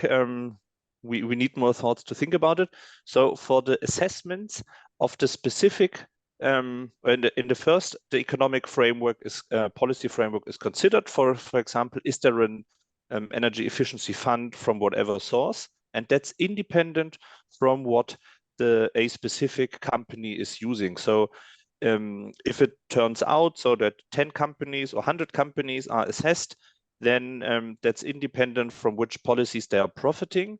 But it would help if it turns out in a larger country, we see that from a certain region, only a small percentage uses this fund, even though it's eligible countrywide. This would allow policymakers, okay, we need to foster the uptake in this region, in this sector. But it's not directly linked for such specifications. For other regulations, like, for example, a minimum energy performance standard, which is a legal requirement, supposing the companies stick to the laws, you see already directly, okay, here it's applied. I hope I answered. Let me briefly. Martin, can I just clarify? So you are using IEA energy policy database, yeah? Energy efficiency policy database. In the country assessment, the IEA would be always the first source, because I think it's the most comprehensive. We might, particularly if the project is implemented with a local stakeholders, maybe there are even more policies on a regional level which are added. But IEA database would be the first source to start with.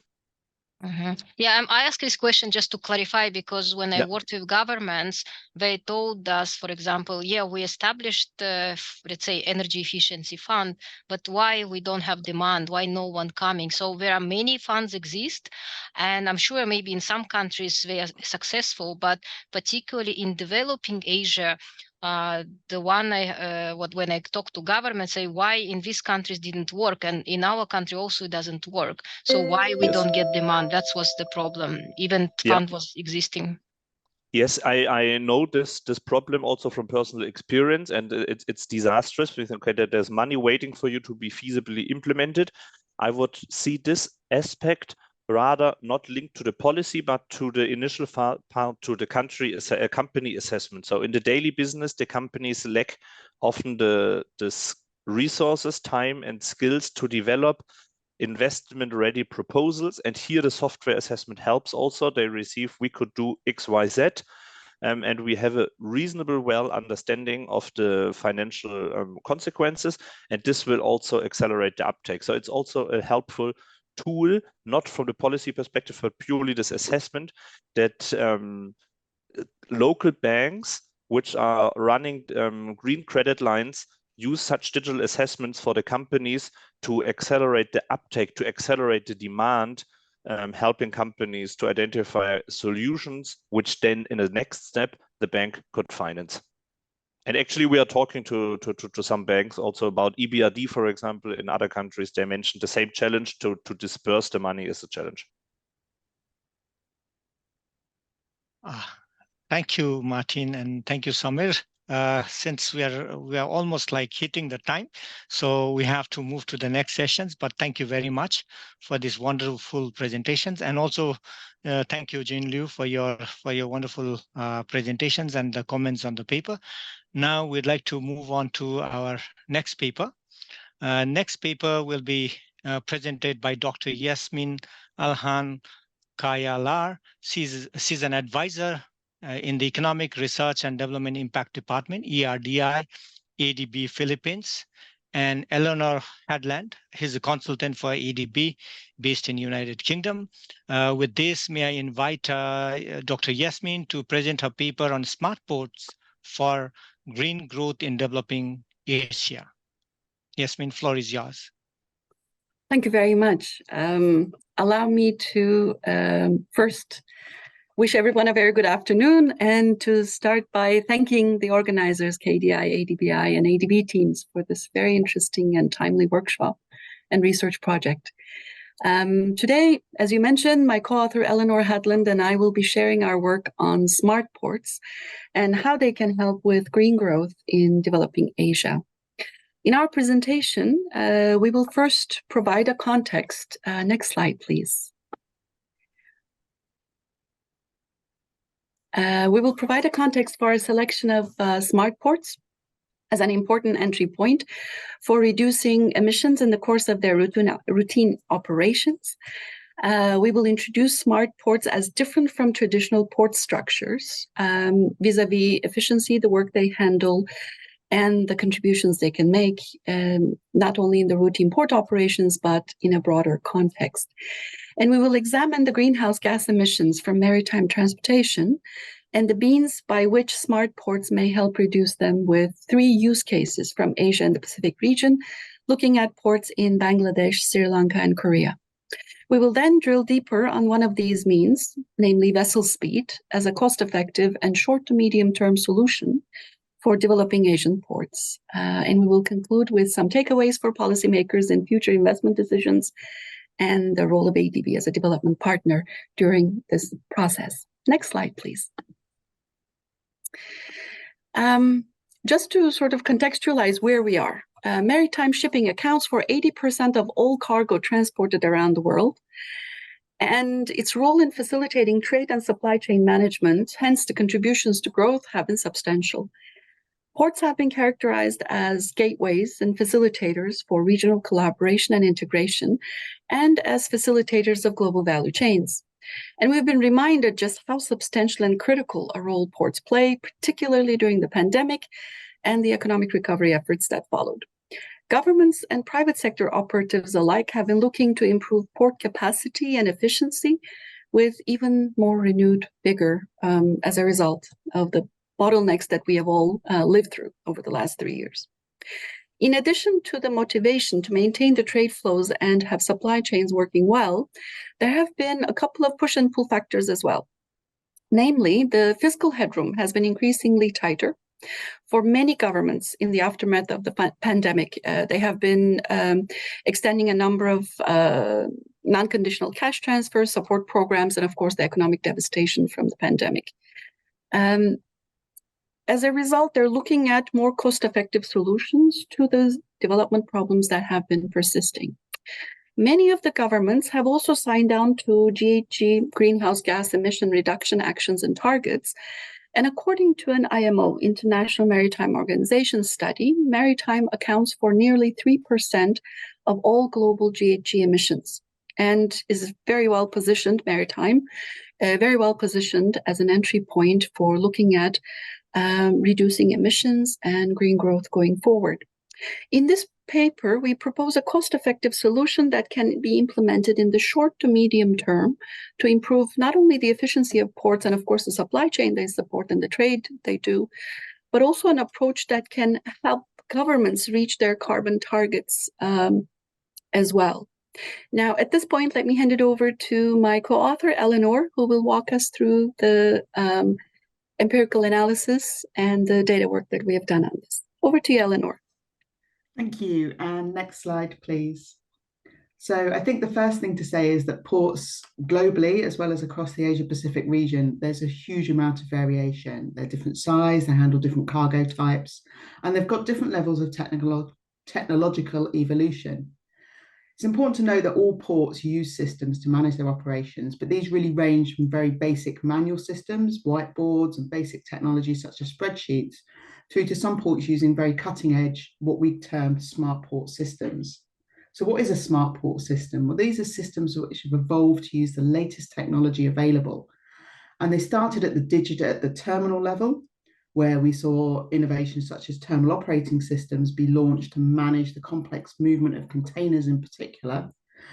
They then evolved into port community systems, recognizing that no matter how efficiently you manage cargo movements within the terminal, you needed to interface with customs, with port health authorities and different agencies to get the paperwork that sits behind the cargo movement aligned so that cargo could transit the port efficiently.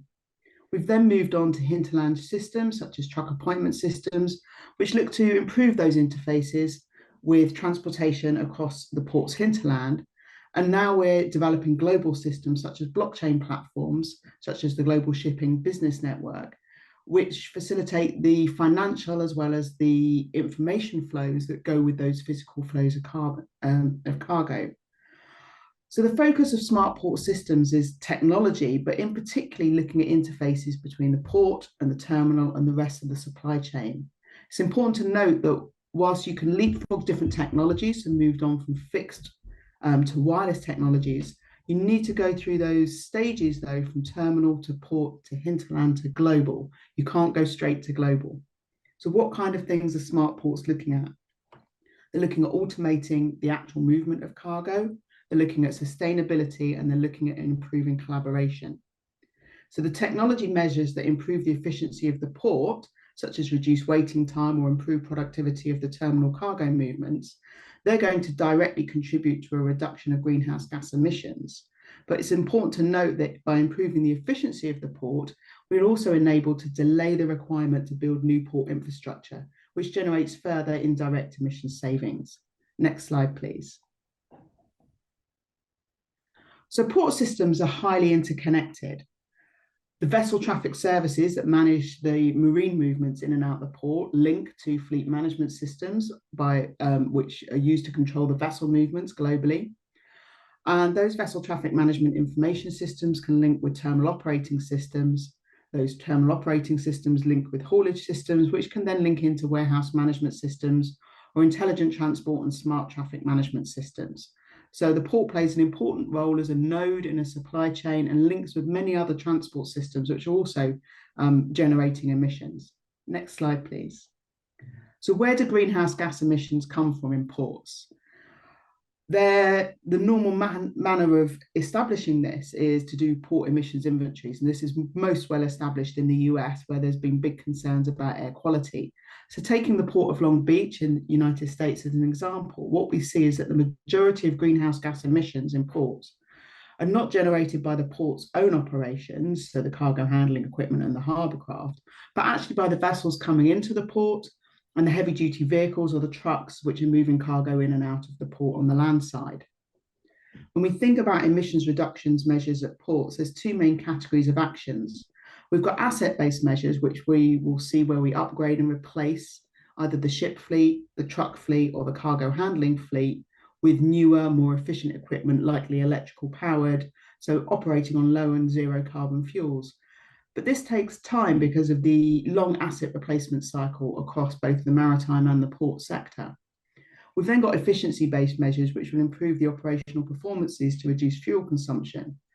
Those impacts can be seen quickly, but overall this is still a transport infrastructure, and therefore they cannot be efficiency measures alone will not get you to net zero because you still need to do those movements. So we need to combine both asset-based and efficiency-based measures. But efficiency-based measures are the ones that can be implemented the most quickly. Next slide, please.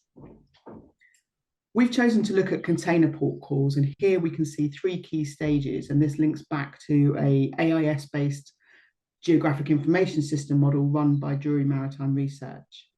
So there's opportunities for efficiency gains. We can reduce the amount of time that vessels spend waiting outside the port at the anchorage zone, the pre-berth waiting time, by coordinating the movement of those inbound vessels, by controlling their speed. So rather than arriving quickly and waiting, they slow down and arrive and have minimal or no waiting time before they access their berth.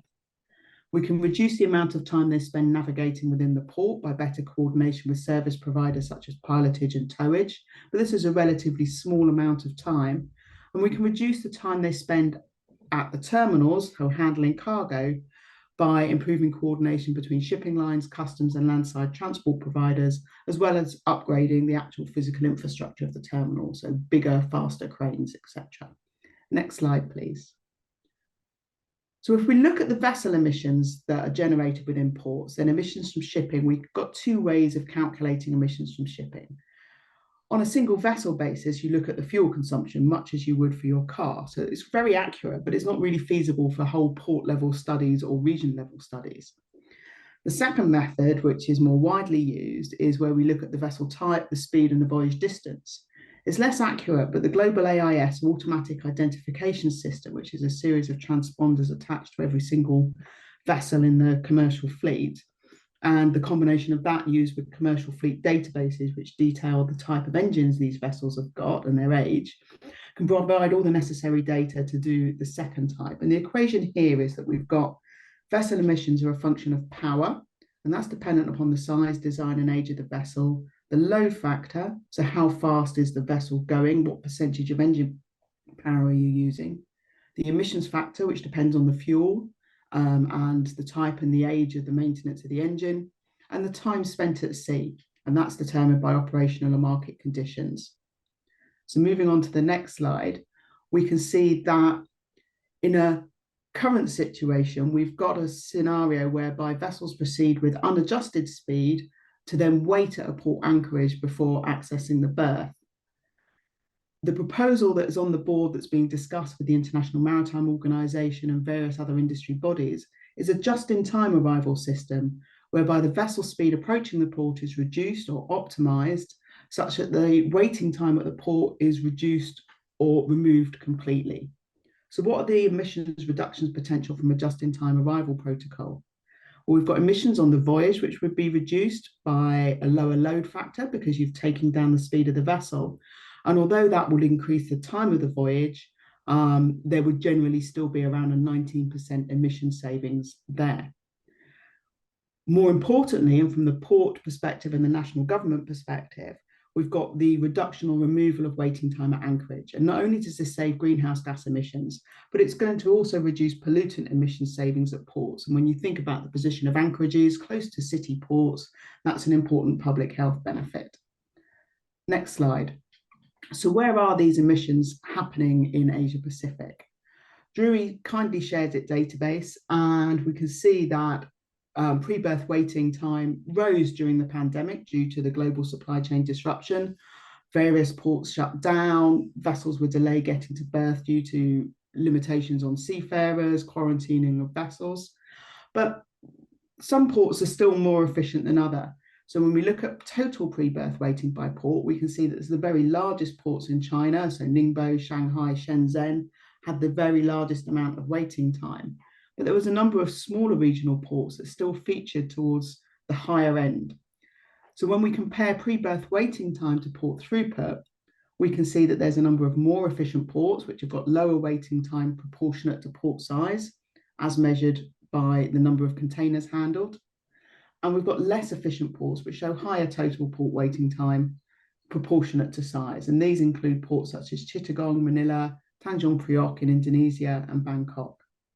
So the waiting delays aren't evenly distributed, and large ports account for a high proportion of total waiting, but we get, once we've adjusted for size, we get a clear idea of which ports are more efficient and which ports are less efficient.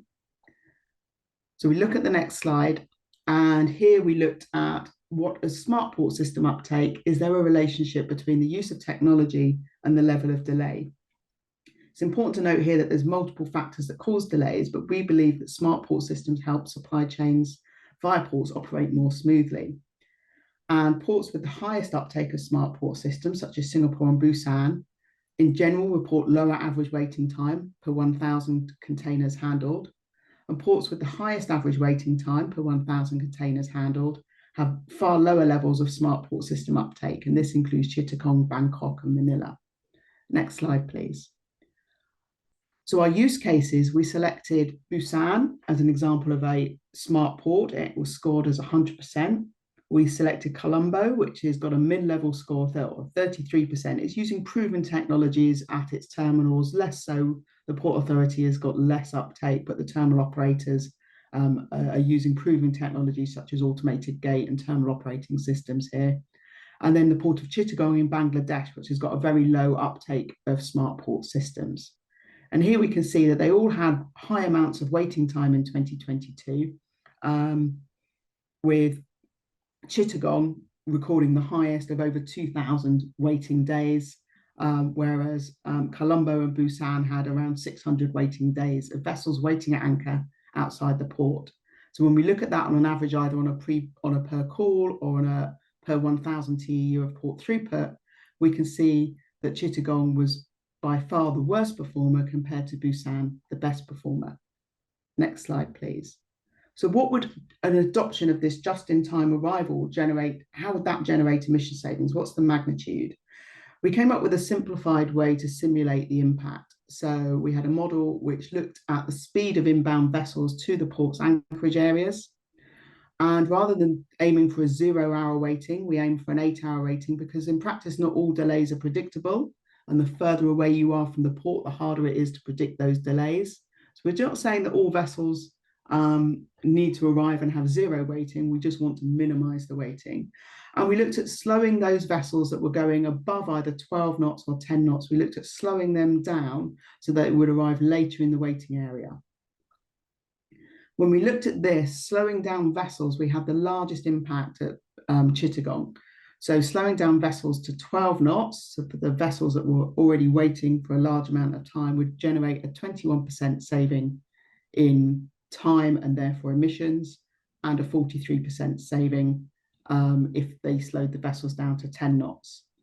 Whereas Busan, which is already using vessel traffic management information systems, and it has got good levels of coordination between terminals, vessels, Port Authority, the same measures would only save between 4 and 11%. Next slide, please. So what are the benefits and challenges to implementation of a just-in-time arrival system? Well, primary benefits that these arrival protocols reduce the Scope 3 greenhouse gas emissions and pollutant emissions from vessels at the port anchorages. But the vessel lines, the shipping lines that sign up or utilize these systems will also reduce their greenhouse gas emissions per TEU across their voyage, and they'll also save money because they'll be burning less fuel. So the implementation of the vessel traffic management information systems, which are needed to implement just-in-time arrival protocols, that will also help governments comply with IMO regulation for maritime single windows and will further contribute to digital trade initiatives. Vessel traffic management information systems are also far quicker and cheaper to implement compared to constructing new ports. So if you allow your port to remain inefficient, the demand for additional infrastructure to handle trade remains high. If you can optimize the assets and the infrastructure you already have and work more efficiently, then there's a savings there. And projects can also act as a pathway to implementing complementary systems such as port community systems, terminal operating systems, other areas of automation. The just-in-time initiatives are also a really good fit for green shipping corridor initiatives. This would enable technologically advanced hub ports to provide know-how and technology transfer. There's many challenges. I think I probably, with the timing, need to hand back to Yesim now just to wrap up though. But many challenges, and I'll hand back to Yesim and she can carry on the presentation. Yesim, you have 1.5 minutes. I will speak very fast. Thank you very much. So let me just wrap it up in the interest of time. We feel there are several policy takeaways and roles for policymakers for their not only future policy decisions, but also investment decisions. There's a clear role for them in the development and implementation of a regulatory framework, one that can inform and frame the digital transformation initiatives with not only the cargo throughput levels in mind, but also the carbon targets. Integration of a single window and port community systems into the routine port operations will be important not only for the large ports, but also medium-sized regional ports that feed cargo to and distribute cargo from the larger ports with the wider digitalization efforts. And we cannot stress enough the importance of regional public goods and initiatives because, as we discussed earlier, maritime connects us and cumulative efficiency and inefficiency along a vessel's route affects all ports it calls on. Now, ADB and other development partners have a role to play going forward as well, starting with putting climate at the center of port efficiency research. Because so far, what we've seen in the literature, limited literature that we have on this, is that this is treated as a side benefit rather than a target. And we need to put that front and center. We will need all hands on deck for this, convening different stakeholders from maritime lines to freight forwarders, logistics companies, and of course the authorities will be crucial for successful progress. And as a trusted partner, convening role could play an important contribution or could contribute very well to this case. And following the thought process from coordinated regional efforts, one entry point could be supporting governments in meeting their international conventions that they've signed on to, such as the Convention on Facilitation of International Maritime Traffic, FAL, to support free flow of trade by ship. And more country-specific and targeted support with technical assistances for upskilling workforce and port authorities and investments to support actual update and scaling of smart port systems may help our partner governments in their smart port development efforts. Thank you very much for your attention. We look forward to your comments and feedback. Thank you very much, Yasmin, and thank you, Eleanor, for these excellent presentations. I think, to me, it's a very enlightening experience because I'm not from port and I learned a lot. But we'd like to hear more from our discussions. Our discussion is no other than Dr. Venkatchalam Anbumoji. He's a great friend of ours and a collaborator. Currently, he's the Director, Research Strategies and Innovations at the Economic Research Institute, ASEAN and East Asia area, Indonesia. Anbu, I'd like to hand over the floor to you for the presentation for your discussion. Thank you, Chair, and also good afternoon to the paper writers and the speakers, as well as the participants. I really enjoyed reading this paper, and which came to me on Sunday while I was on my flight back to Chennai, and it is a 3-hour reading and 60 pages of the paper, and I enjoyed it very much. And it has a wealth of information, and I need to appreciate the both of you and bringing this paper. And basically, your paper and this 60-page document that is summarized into 10 slides basically examines how a smart port system contributes to the low carbon development or the green growth. Other way of looking is also, if I see your analytical framework, it is also basically an approach to decarbonize the global value chain with a focus on the hotspots, which is the port infrastructure. You have defined the smart port system as a combination of automation and smart automation or Industry 4.0. Then sustainability, that is a focus on the carbon emissions and its co-benefits, and also collaborative network. Yeah, I think for the definitional issues, I think for the paper it looks very fine, but the applications we may have some caveats. And with the three cases, one as a benchmark in Tucson and two other in Chittagong and Colombo, and you try to prove and successfully try to prove on this logistical efficiency and carbon emissions reductions are possible, and by adaptation of this just-in-management system. And as a part, and you identify the challenges and the policy implications for ADB. I think most of your recommendations will fit into the future of ADB's business. And also some of the member countries where they can look into it when greening the ports. You contributed basically to academic contributions. I appreciate it, and it's not very explicit. Maybe you can think about it to refer to these two papers, and one of this Massenet et al. And in 2020, and this is available. That is how theory of changing value creation business models. That is application of the digital technologies for the infrastructure development, and they bring this concept of the changing value creation with the advent of the ICT technologies. And second thing is the another concept that has been brought by the digital network platform model by Andrea at an Italian model, and you can think and you can include in the reference list. And also basically theoretically speaking, and your hypothesis, application of the smart technologies, and then when it comes with these operational changes, can influence the environmental footprint. And by means of consumption pattern, here you focus more on the demand side. That is the how this vehicle waiting time and the energy consumption. But there is an aspect for the supply side also, and that you can look into it, and the cost and the substitution effects. There's one very classical paper available by Khan and CMU. You can refer to it. But basically, your paper contribute their thought process, and also academically very intellectually entertaining.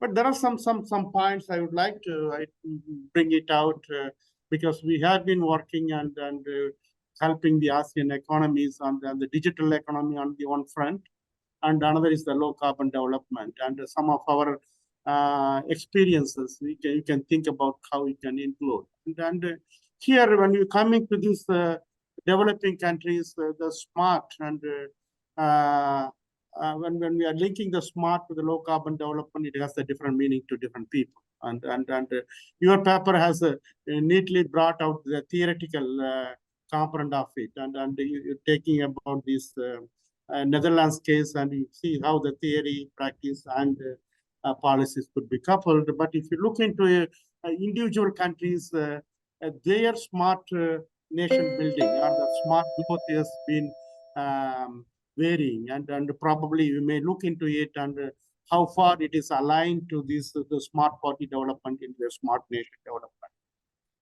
Second thing is whether this smart port, the concept or the application of the smart concept can solve very different challenges, the existing challenges and the emerging challenges. You pointed out the emerging challenges, that is the GHG emission reduction, that is fine.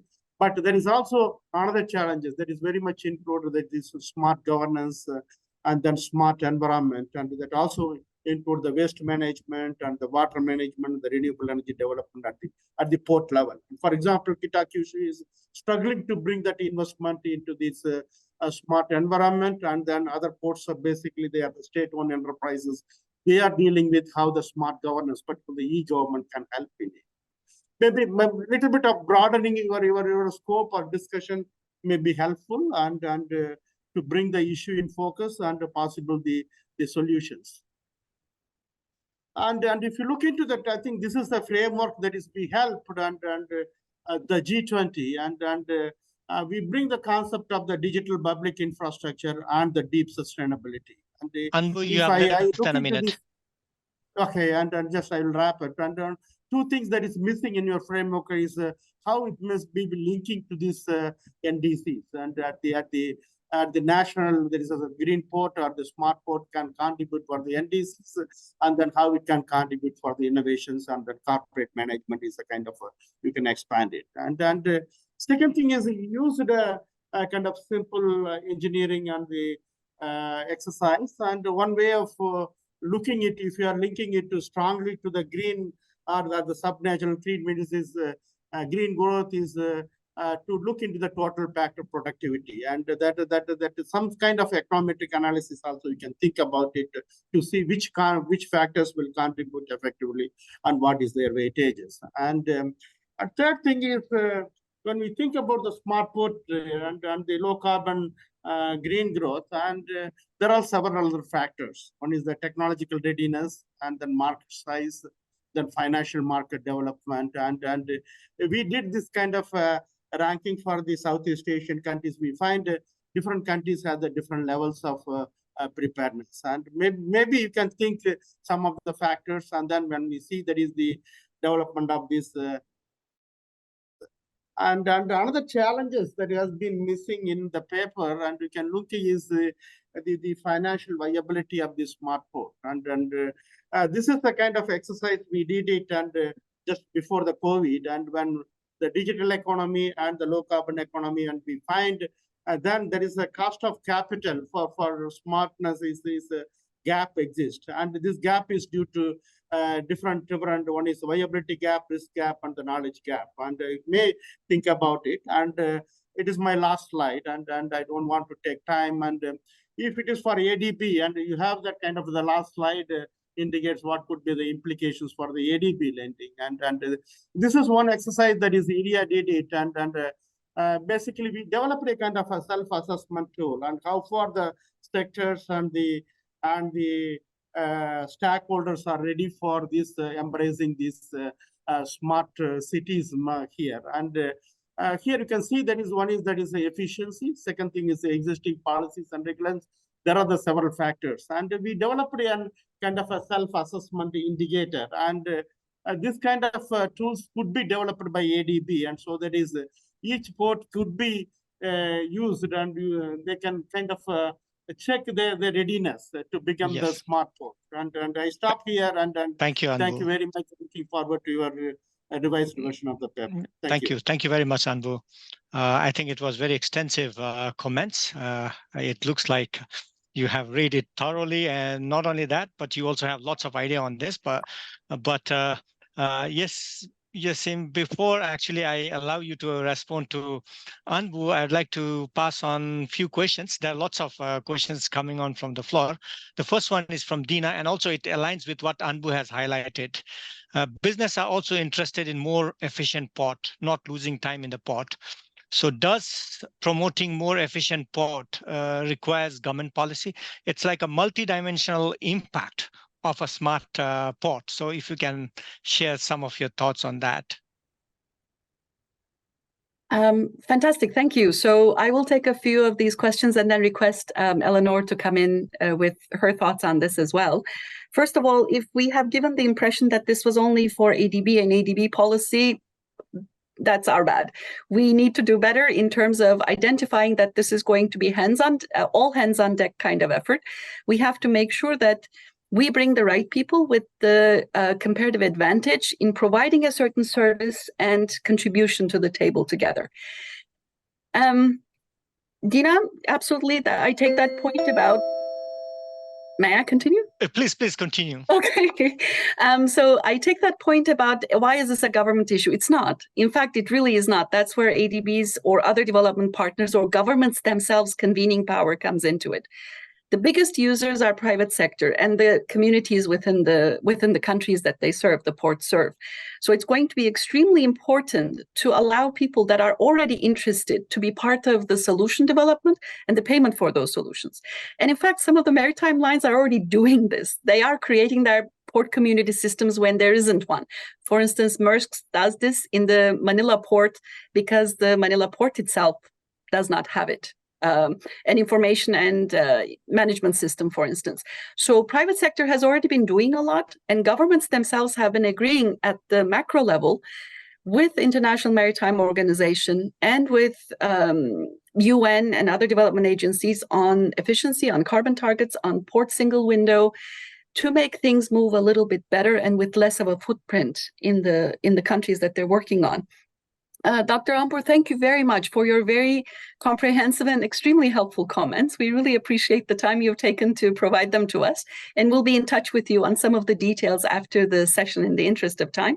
Just very quickly, innovation, corporate strategies, and sustainability, they're absolutely part of the discussion as well as we are looking at it at the moment. But given the scope of the paper, some of those are going to be dealt with in subsequent papers. Similarly, I think Sitaram, if I'm not mistaken, had a question about how this links with the logistics chain feeding into the port. That's, again, another paper that's ongoing, looking at just-in-time at the vessel and just-in-time at the logistics side.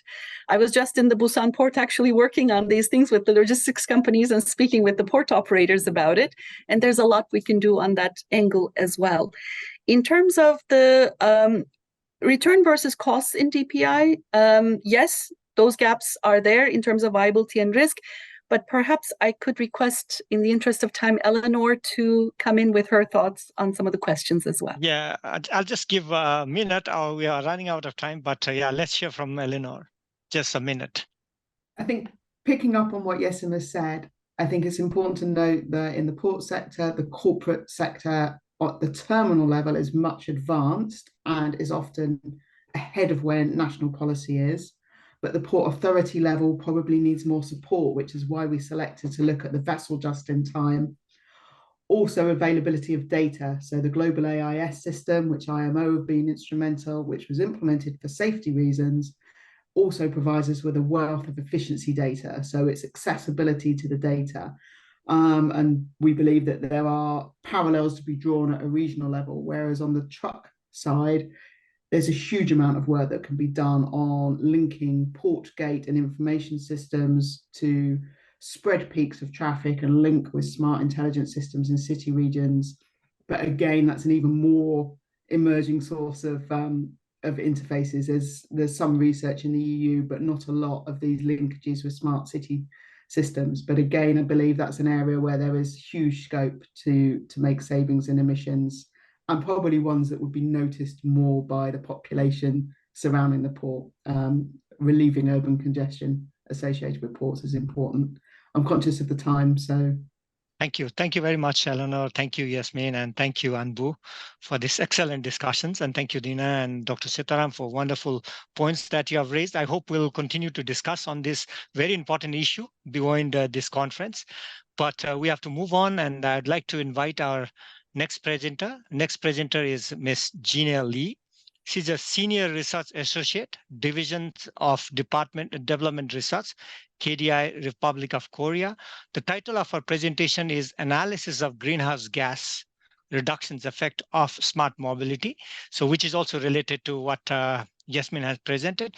Yeah, may I now pass the floor to Gina Lee? Please, floor is yours. Okay, can you hear me? Yeah, we can't hear you. Can you speak louder, please? Can you hear me?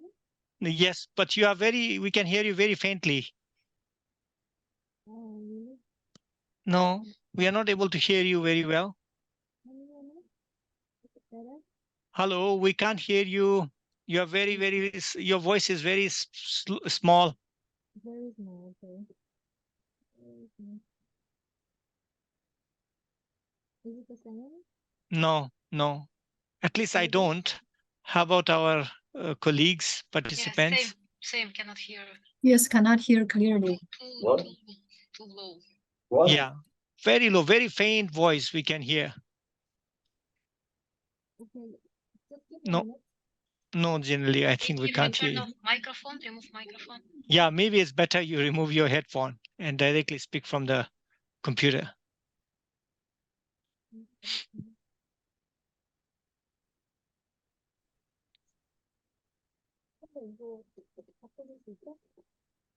No, 이거 마이크가 안 된대.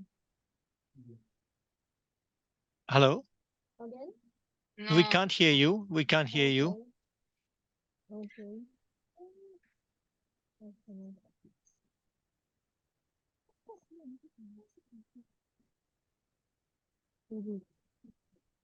Wait a minute. Michael.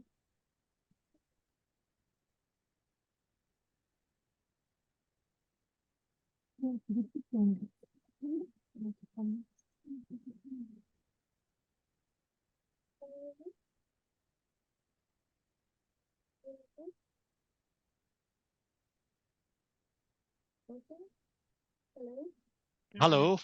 Hello? Hello, we can't hear you. Your voice is very low, very faint. Hello? No, we can't hear you well. Yeah, should we, Dina and Grace, should we go with the next presentations and come back? Next presenter Yes, is here. let's move up the next presentation. Yes, can I invite our next presentations? Haron Zhang, Dr. Haron Zhang, Assistant Professor, Peking University. He's going to talk about digital urban energy nexus, simulations and modeling system for comprehensive urban energy analysis and sustainable development. Professor Horan Zhang, we're very sorry, but thank you for coming on. Please, can you come on and take on the floor, please? Okay.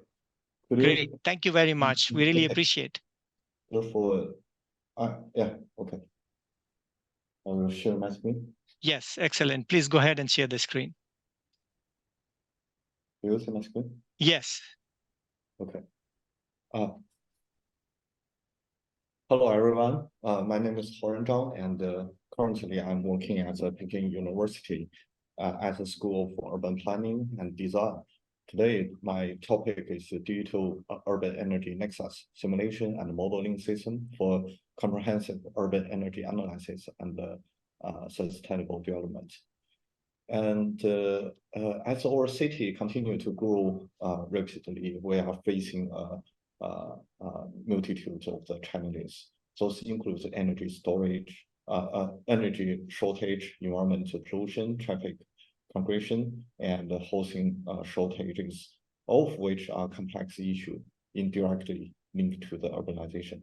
But the one that stands out in this kind of mismanagement of the energy system, it can lead to significant energy waste, imbalances between the supply and the demand, higher energy, urban energy cost, and increased carbon emissions. Those issues are not only a kind of threat to our cities, but also to the sustainability of our planet. Enter the solution, digital energy system. Those systems can transfer how we manage urban energy in enabling real-time monitoring, intelligent analysis, and precise measurement of the energy usage. And but there are several challenges in the developing digital energy system. First, urban energy systems are very complex. They include many parts like energy supply, demand, storage, transportation, and for example, like just do some kind of energy scheduling. This make managing digital energy system hard. Secondly, we have many types of the data to handle. We need to bring together data from the various sources, such as signal, user behavior, sensors, and matters. This data can often be incomplete, inaccurate, or out of order, which add to the difficulties. Those are big challenges, but they are not impossible to overcome. There are two main approach, which are microscopic and macroscopic for the energy system simulation. The macro level method look at the big picture. They use large scale data and focus on the national or regional terms. For example, like a model like Marco teams optimize energy system using countrywide data like energy demand, supply cost, and policies.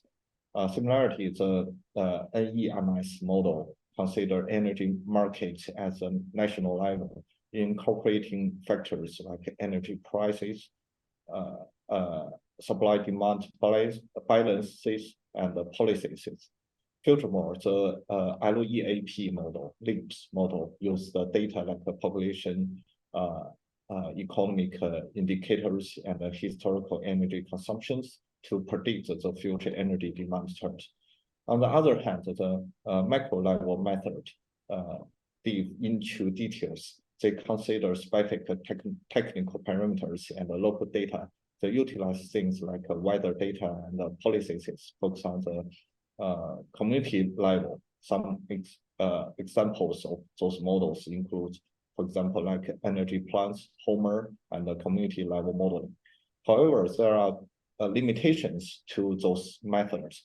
Most exciting energy simulation systems heavily depend on the software-based simulations. This makes it hard to consider all the interactions between the different parts of the system. And they often lack the detailed monitoring of the individual level data, such as information of people, vehicles, and the building. This can make it difficult to accurately model energy demand specifically for the cities. And to overcome the challenges, we developed a kind of a system named the Digital Urban Energy Nexus. This is a kind of a system designed to make city energy use better and more sustainable. It does this in four main ways. First, it brings together different types of the data from the different types of the places. It helps all the parts of the urban energy system work together better. Second, it monitors energy use at the individual level by keeping track of the how each person uses energy. It can predict the things like how electric vehicles will be used, how much they will need to charge, and how they interact with other electricity grids. Third, it optimizes the use of the renewable energy. It does this by analyzing how renewable energy sources, energy storage, and the grid interact. This makes sure that we using our energy in the best way possible. Finally, it uses 3D digital twin, those like virtual copies of the real world that helps us understand how people, buildings, energy system, and electric vehicles are connected. And in this here, where now I will talk about the database of this kind of system. To make this system work, we are using four main types of data. The first one is human mobility data. This is from the mobile phone records showing where people go and what they do. The second data set is electric vehicle trajectory data. This is a kind of GPS data from the electric vehicles showing where and when those vehicles are used. And the third one is building data. It gives us information on buildings and their structures for POI data. This includes information on the important place people visit, like a shopping center, government building, and entertainment venues. All the data help us, our system, understand and improve how energy is used in the city. The population and here we have two site analysis. The first one is kind of a demand side. The first one is population and vehicle flow monitoring subsystem. This subsystem monitors urban human and vehicle activities, providing an in-depth comprehensive of energy consumption patterns of both the building and energy. And the second one is energy demand estimation subsystem. We use city building data to analyze or simulate the energy consumption of each building. For the supply side, we have two systems. The first one is a PV potential estimation system. Based on the city building data, we analyze the rooftop PV outcome of the city. And also we do kind of optimization model to analyze energy storage and the supply kind of system. And the functionality of our system, for example, like the first one is energy saving, and this system can help us both save energy and reduce emission in our city. And because this system uses data from the many sources to monitor how much energy people use in the real time, it can then use this information to predict and plan for the things like when and how much people will use their electric vehicles. And it helps us make the most of our renewable energy resources like solar and wind power. And for reducing emissions, the system keeps track of how much energy we use and help us use less, which also means people produce a fair greenhouse gas, and it can predict how, for example, like electric vehicles will interact with the electric grid and can help us use more renewable energy. And for the first submodel, which is a building energy consumption model, firstly, we found that there are noticeable sensible difference in building energy consumption. Usage tend to grow up in the summer, likely due to the increase of the use of air conditioning, and down in the spring when the temperature are more suitable, lower.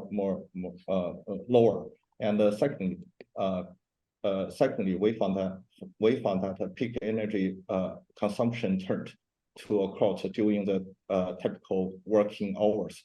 Specifically, we see peaks from the 9 a.m. to 11 a.m. and from 2 p.m. to 5 p.m. It also makes sense.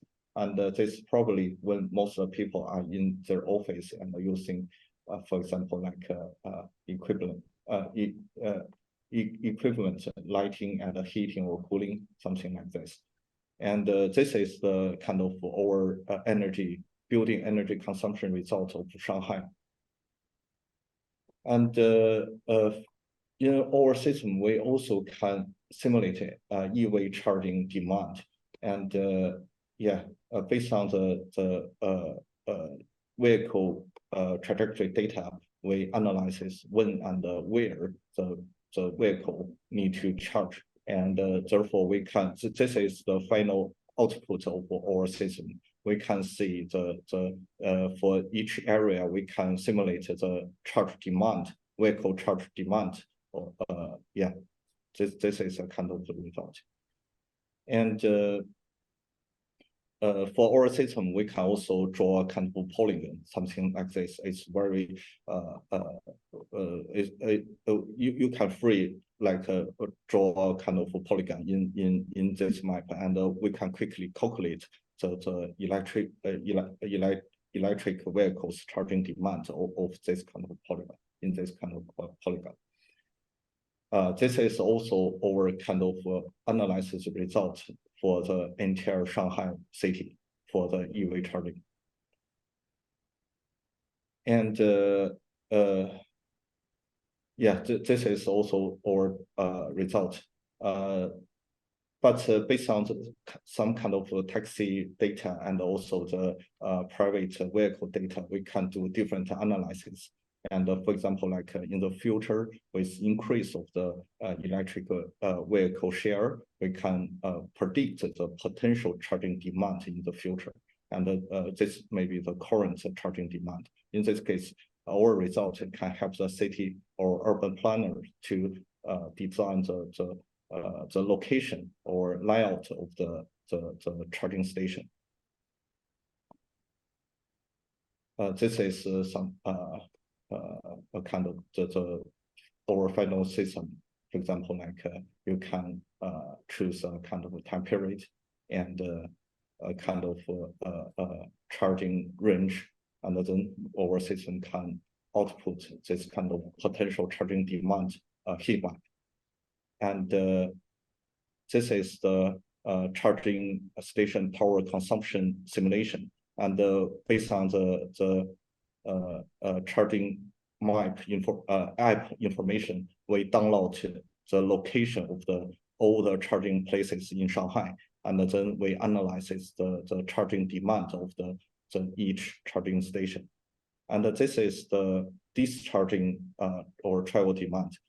In the future, with the development of the vehicle to grid technology, maybe their user will discharge their vehicle and sell the electricity. And based on our system, we can simulate this kind of discharging behavior or discharging demand. And the final video is show the functionality of our system. You can draw a kind of a polygon and show the final the charging demand of in this kind of polygon. In this case, the urban planner can use this kind of system to design the future vehicle charging system.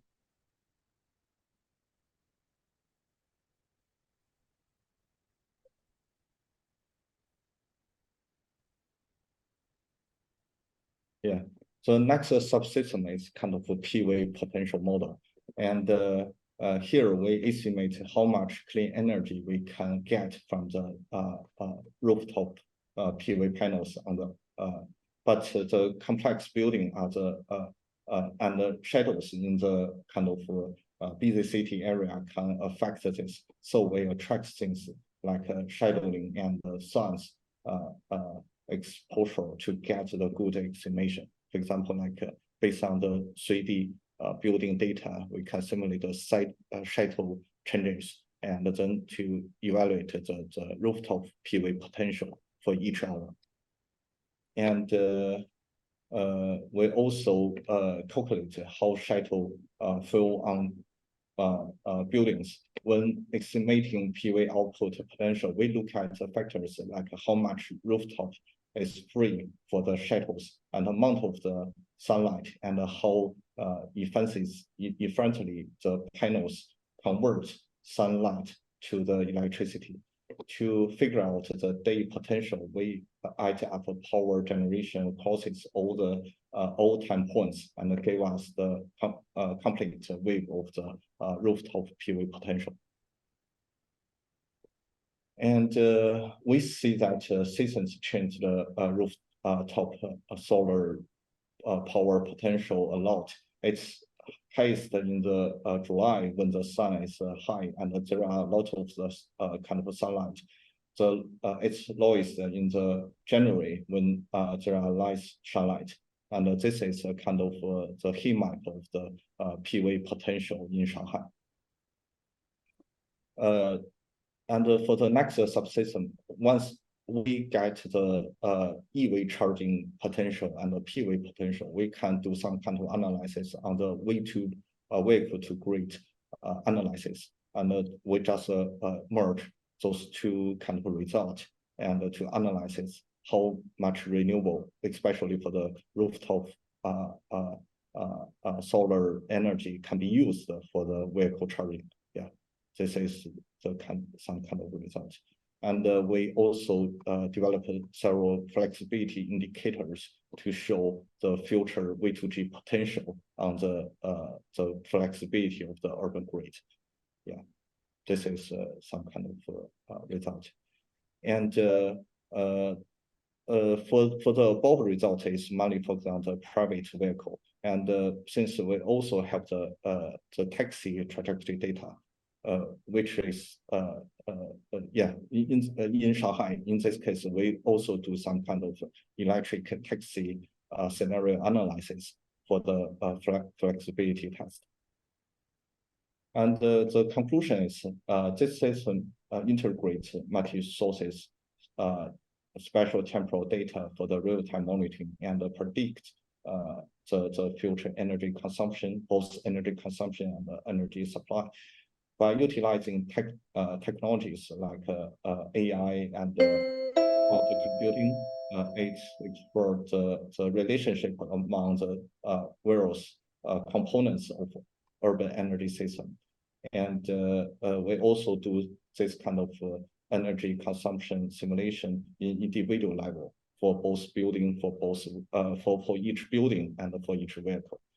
And this is the and also this system observes the energy consumption and the supply turned in the seasonal, temporal, and the spatial pattern of the for the building energy consumption, and providing some kind of support for the urban planners in optimizing energy supply and managing the energy costs.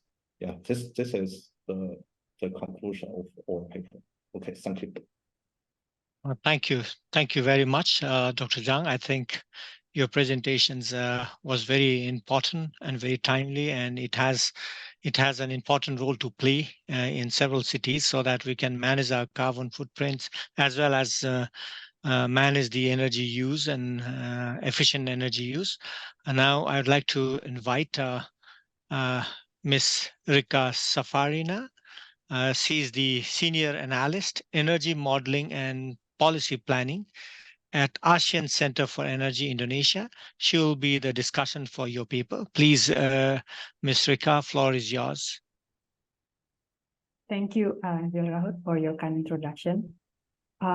First of all, I would like to congratulate ADBI for the 3 half days conference, and thank you very much for inviting me to discuss this interesting paper by Hauran Zhang and colleagues. I really appreciate your efforts and work. So yeah, as the author mentioned, the paper introduced a simulation, interesting simulation and modeling system named Digital Urban Energy Nexus, which is designed for comprehensive urban energy analysis and sustainable development. The system explores collaborative relationships among components of the urban energy system, including population, which is represented by the energy consumption patterns, and then transportation, specifically on electric vehicle behavior, building sector, especially by taking data on charging demands, and the energy system through vehicle grid and renewable storage integration. And so, yeah, I tried to make the extremely simplified version of the framework here. So the study contributes to the literature by facilitating future urban energy management and planning, contributing to more efficient and sustainable energy development. I think that the digitalization system framework of urban energy nexus in this paper has several strengths and contributions.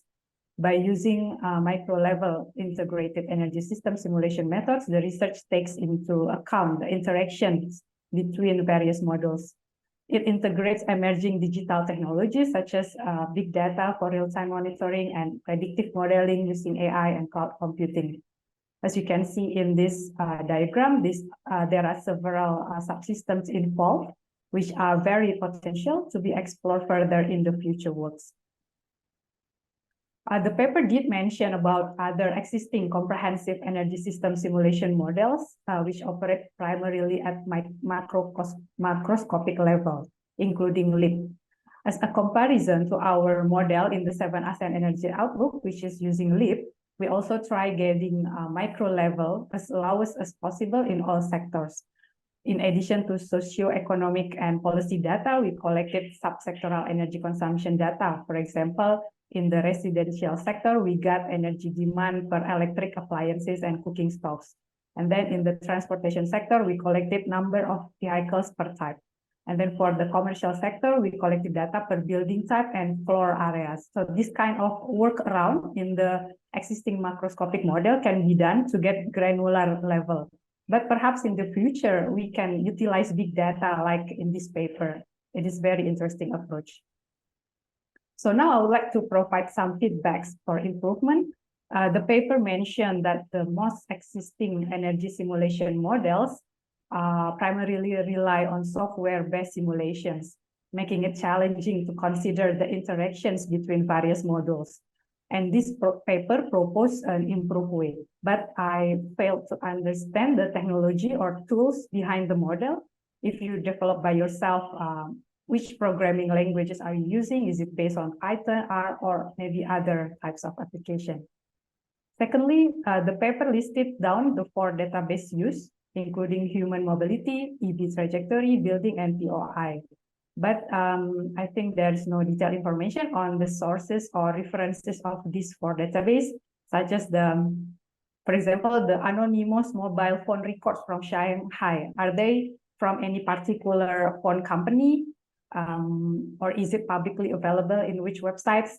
Maybe it is also related with one of the questions from the panel here that about the security or the privacy of the data. I think it is very important to mention. And then thirdly, I noticed the differences of timestamps for each data. For example, the human mobility data is dated September 15, 2019. Meanwhile, the EV trajectory is between October 1st and December 31st, 2020. And there are no mention period for building and POI data. I think it is crucial to have the same range of time between all types of data to get reliable results.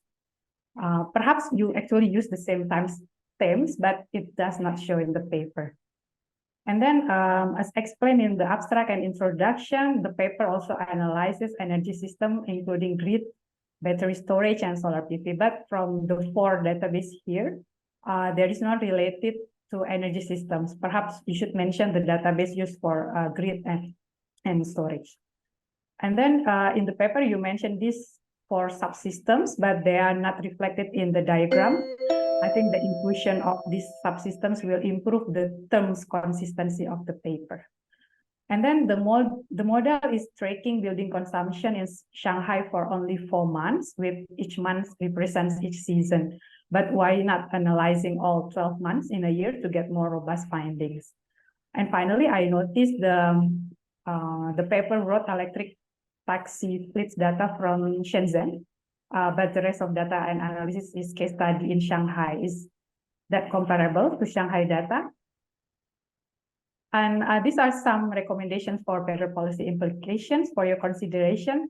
The paper said that the system analyzes the interactions between RE sources, such as solar PV, energy storage, and grid, with the goal of optimizing urban energy distribution and utilization. But I failed to find the analysis on the storage and grid. The analysis and findings are more on the building consumption, EV charging demand, and PV output potential, but not on the grid and storage utilization. Secondly, I'm wondering whether the framework is integrating least cost optimizations in its calculation, because although EV and battery storage can support the development of RE in the electricity system, but these technologies might be expensive. In addition, the framework diagram shows the system functionality that can track energy savings and emissions reductions. In this case of Shanghai, could you please show how much is the actual energy savings and emissions reduction in Shanghai for that specific duration to prove that the framework really achieved its objective? Last but not least, I like that the paper tried giving evidence that the methodology using big data and AI is quite novel and different, but that can come up from these findings, whose stakeholders are responsible to follow up the results. For example, after we found the charging demand, behavior, or trends, perhaps the electricity regulator can introduce the new time of use tariffs, or perhaps the local urban planner can build more EV charging stations in a particular locations in Shanghai. So yeah, perhaps give some examples would be good. Overall, this is a well-written paper focusing on integrated approach on urban energy systems. I really enjoy reading this insightful paper. Thank you very much. Thank you very much, Ms. Ricky, because I think you have made a very good point and very detailed, very comprehensive recommendations. I'm sure, like Dr. Zhang will be able to benefit from your comments. Before I pass it to Dr. Zhang for him to respond to some of the comments that you have raised, I'd like to read the question from the floor. It's from William Smith. He says it's a very interesting paper. Success of these impressive systems seems to depend on data access. How much does the prediction accuracy of this simulation change in jurisdictions with stricter data privacy protections? I think this is similar to what Ms. Rika also has raised. Okay. Do you hear me? Yes. Okay. Yes. Currently, we are for the simulation, especially for the building energy simulation, we use a kind of well-known commercial tools. Yes, developed by Tsinghua University, and here we believe that they do a lot of validation to show the accuracy of their simulation tools. But one answer is the input must be accurate. In this case, we for our simulation is a kind of two steps simulation. We just offer the data. We make sure that our data is accurate and for example, like very easy to be used. And then if our, for example, trajectory data or population data is accurate, we input this kind of accurate data into this kind of energy simulation tools. Therefore, then we assume that the output of this kind of energy simulation results will be accurate. Yeah, in this case, we do not do the validation by ourselves. We just trust the system we use. Yeah. Thank you, Professor Zhang. Would you also like to touch on a few comments by Ms. Rika? We have 1 minute more.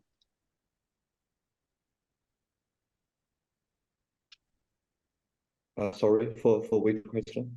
No, Ms. Rika has raised some point in her presentations. If you'd like to respond to those. Yeah, yes. I think very thanks for your comments. Yeah, yes. Actually, we also do some kind of analysis on the energy storage and the grid simulation, and do some kind of optimization based on our final simulated result.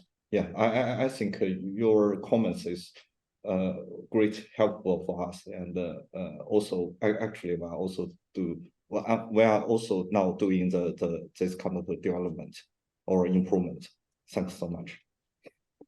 Thank you very much, Dr. Horan Zhang, Ms. Rika Safarina, for these excellent presentations and discussions. So with this, now we have to move on to the next sessions. We are just on time. Thank you very much. Okay, now I'd like to invite our previous speaker. Unfortunately, she had problem with the mic, but now she seems to be ready and she's back. Without wasting time, I'd like to invite her to take on the floor. Okay, can you hear me again? Yes, but it is still low, but I think we really? can manage. Yeah. Okay. Now Good better. afternoon. Yes. I'm Jeannie Lee from KDI. Today I will be presenting on the topic analysis of greenhouse gas reduction effect of the smart mobility.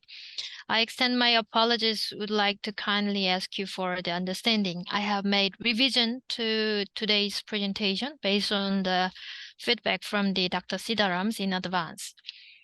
The purpose of today's presentation is to explore in detail the concept of the DRT, demand responsive transportation, and to understand its potential socio-economy and the environmental impacts. I aim to uncover the potential of these innovative solution to revolutionize our transportation system and lead us toward a more environmental friendly and sustainable future. This presentation, I will examine the background that motivates this analysis and delve into the literature and explore key research questions, and especially focus on the both socio-economy and environmental implication of the smart mobility.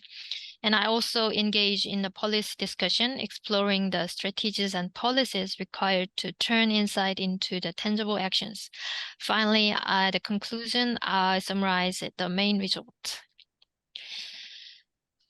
As you can see, the world will face a growing number of the marginalized transportation need due to the changing demographics, a declining birth rate, and an aging population.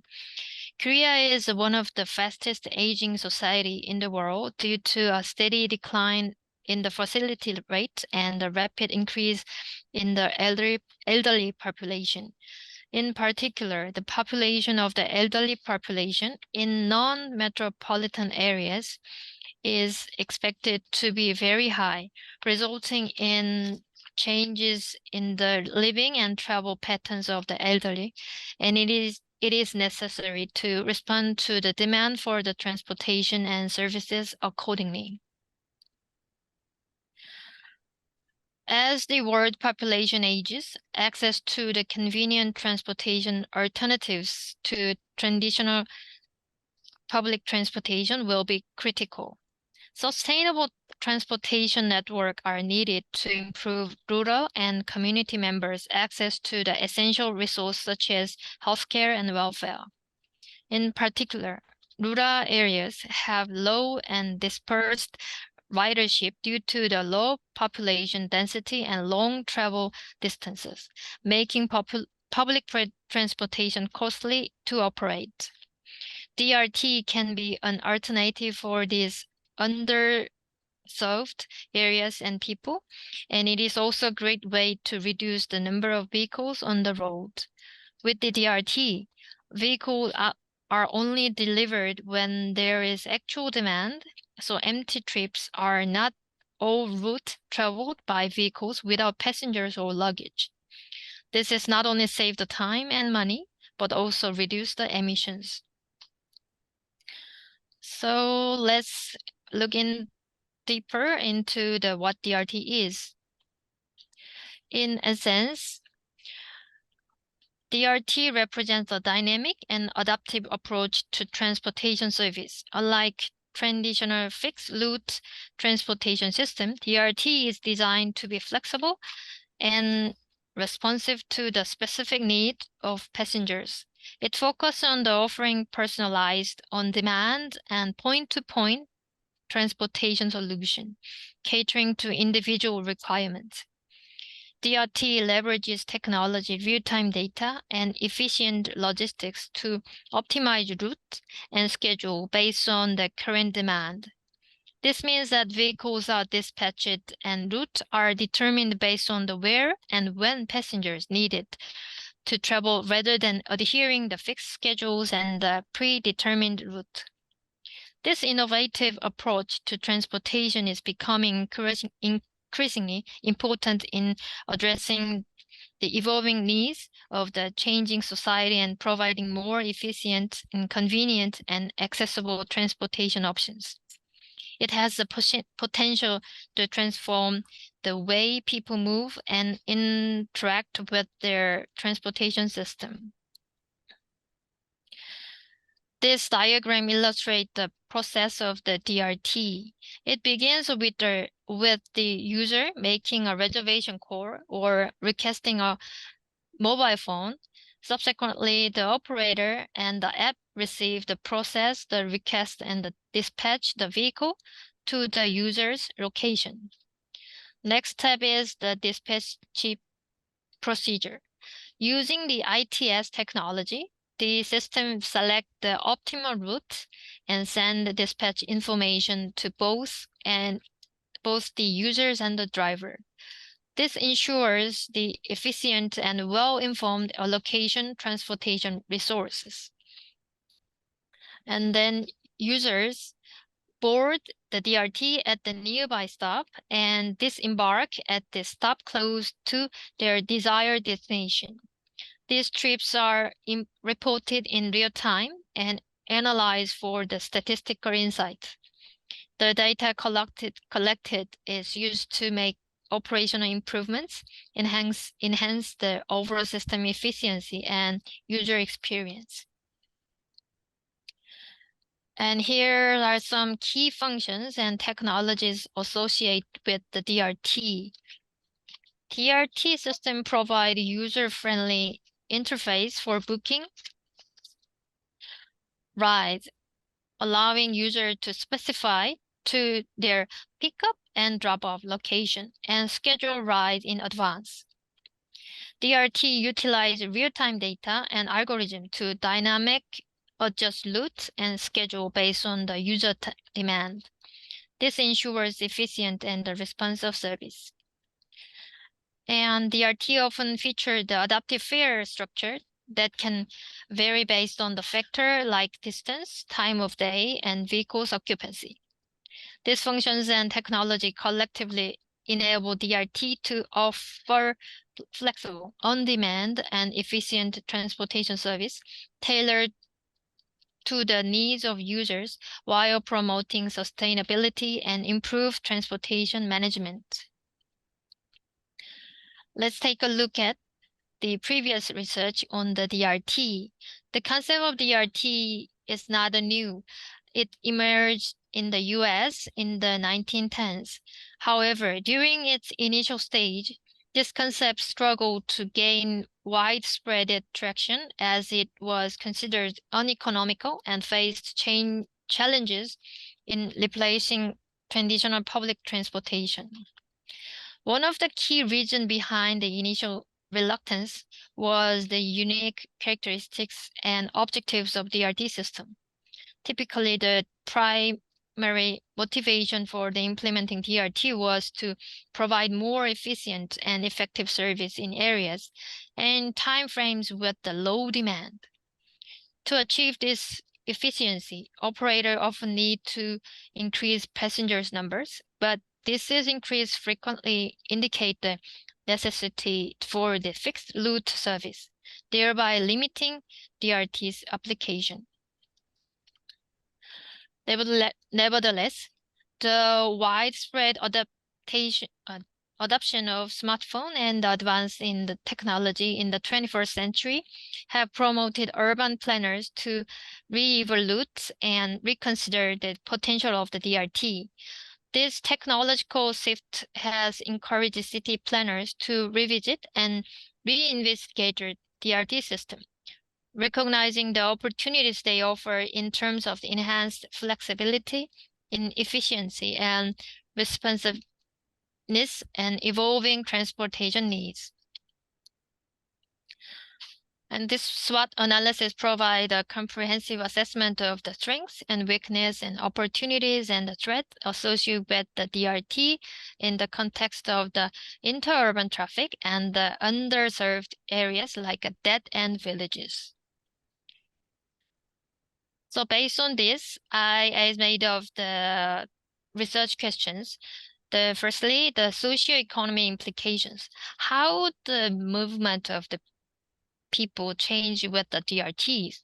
And secondly, the environmental implications is how could DRT impact on the greenhouse gas reductions?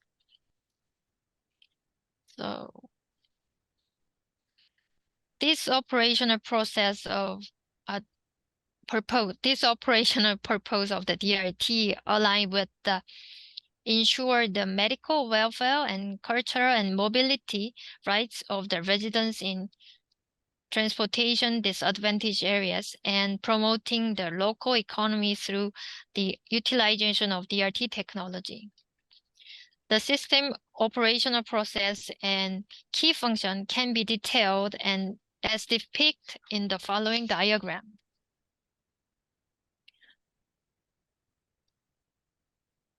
And the following table details customized service based on the user characteristics and the service environment. It is indeed anticipated that the operational system and tailored service of DRT will yield various socio-economical benefits.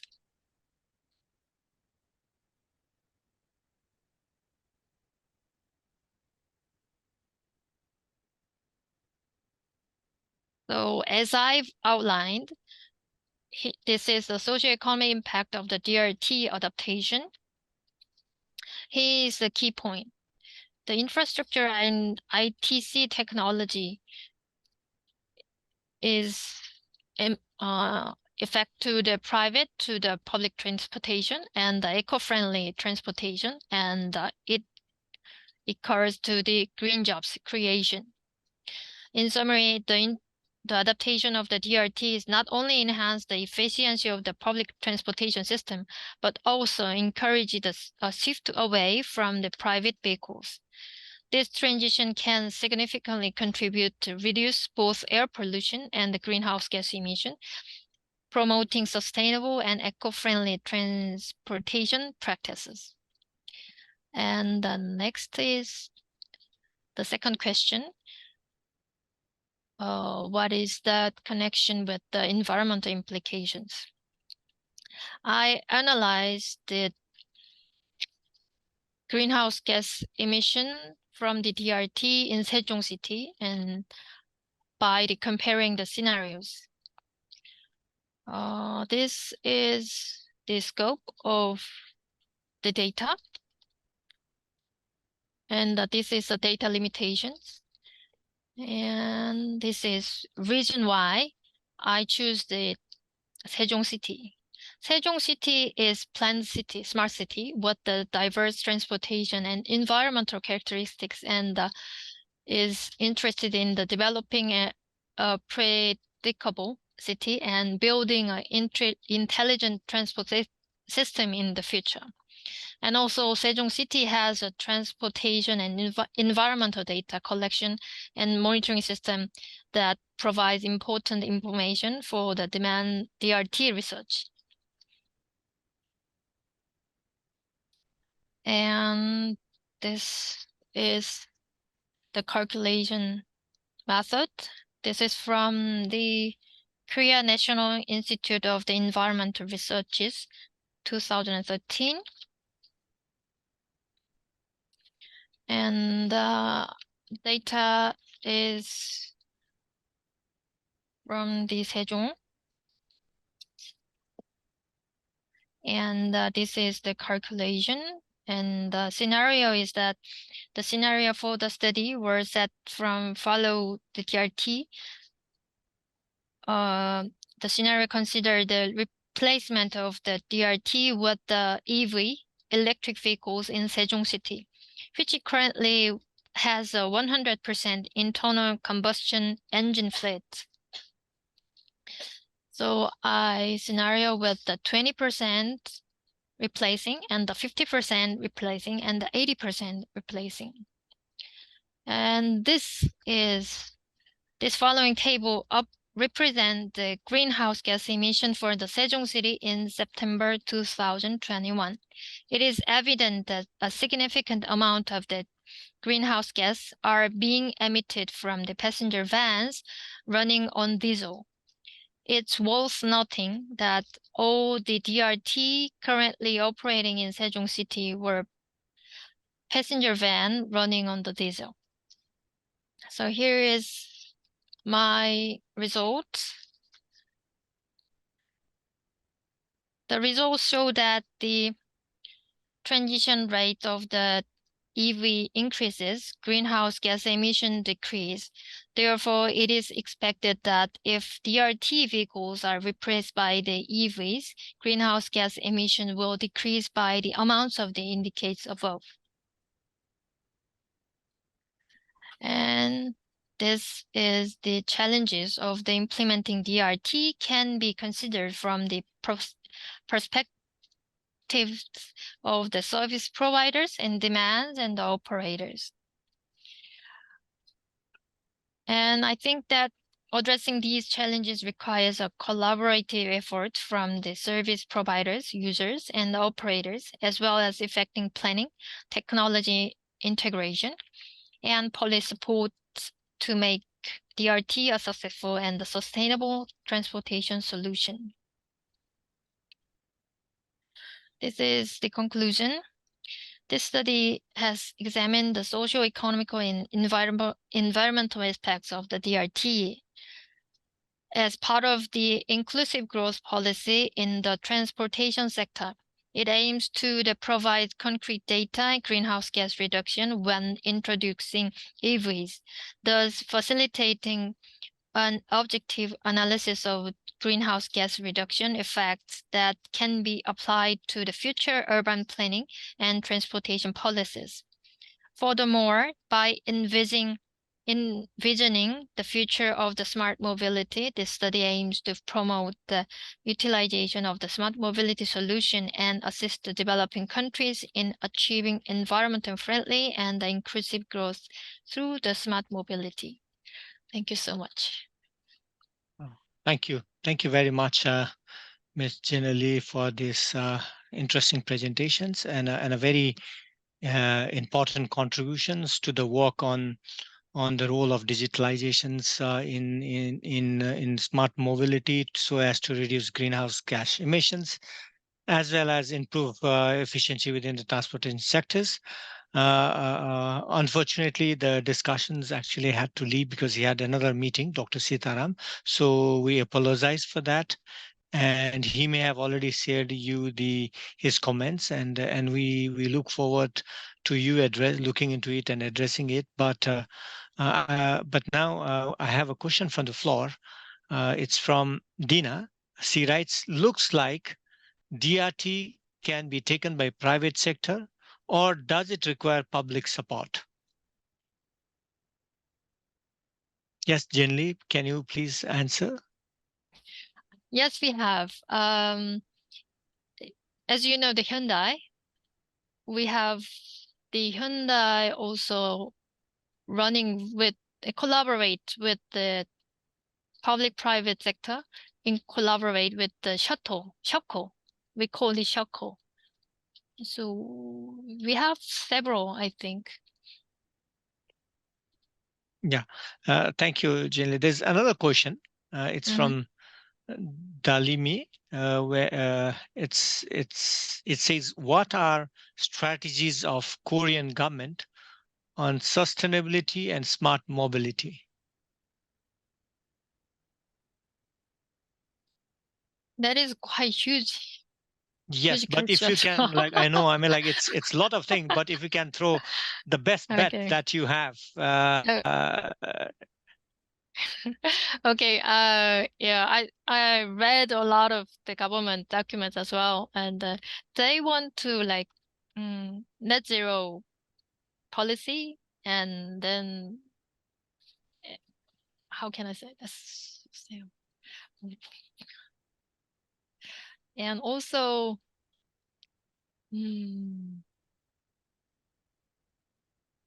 okay, let me put these questions in a different way. If you have to tell us what is one thing that Korean government is doing to achieve net zero carbon emissions in the transportation sectors. Actually, there is two strategies I know. One is the private to the public transportation. So the proportion rate of the transportation is personal vehicle is more than half, but the government want to they use the public transportation is more. And then second one is the EVs or the hydrogen car they promote. Yeah, thank you. Thank you very much.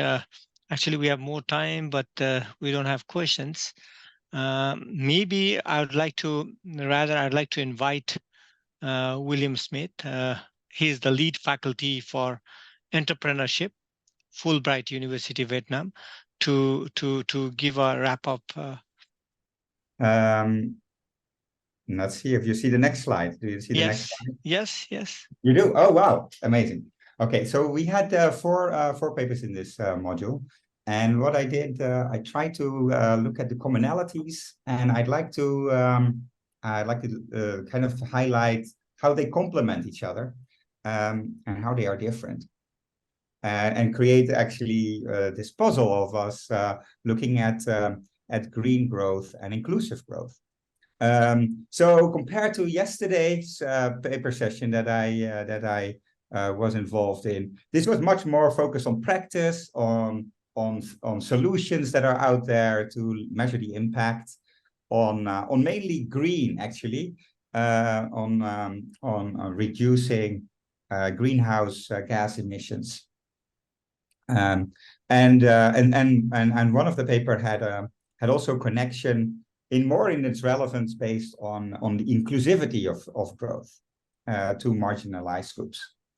On how all the papers complement one another and how they differentiate from each other, there is a focus on either emergency efficiency, different types of solutions ranging from digital energy efficiency to vessel automatic identification systems for ports, for optimizing urban energy, especially for electronic vehicles, and the reduction of greenhouse gas emissions for public transportation with a solution of DRT, as we just heard. So one of the commonality is that there is a lot of different solutions being tested. However, we could also think in the future, how do these new solutions actually integrate with one another? How do they interact with one another? That is, I think, a next question that remains to be seen. Would they actually enhance each other? Would they conflict with one another if we go to a kind of a full digital solution? And secondly, how does this actually contribute to a more inclusive growth? So going back to the individual papers, I thankfully I'm very grateful for the great discussions, allowing me to kind of populate the charts here, or the sheet here on the strengths and both on the points to think about. So for the first paper on energy efficiency, where a evidence-based digital energy efficiency assessment tool was presented through a standardized stepwise process, it shows from how you could go from firm level data to policy making on country level. It also, another strength that was mentioned was it focuses on SMEs, on solutions for SMEs, which are mainly a neglected group for policymakers often in this space, where they go for big industrial complexes. Points to think about is, it was a bit unclear maybe for who this was. Is this mainly for consultants, or is this tool for actually country policymakers? I think in group 4, it asked the questions which country it would be better to implement this. So that was a bit unclear for me. Then there is another stakeholder that popped up in the discussion of banks for green finance. Maybe they are the ones that could be adopters of this tool. Who is benefiting from these analysis besides the country policymakers?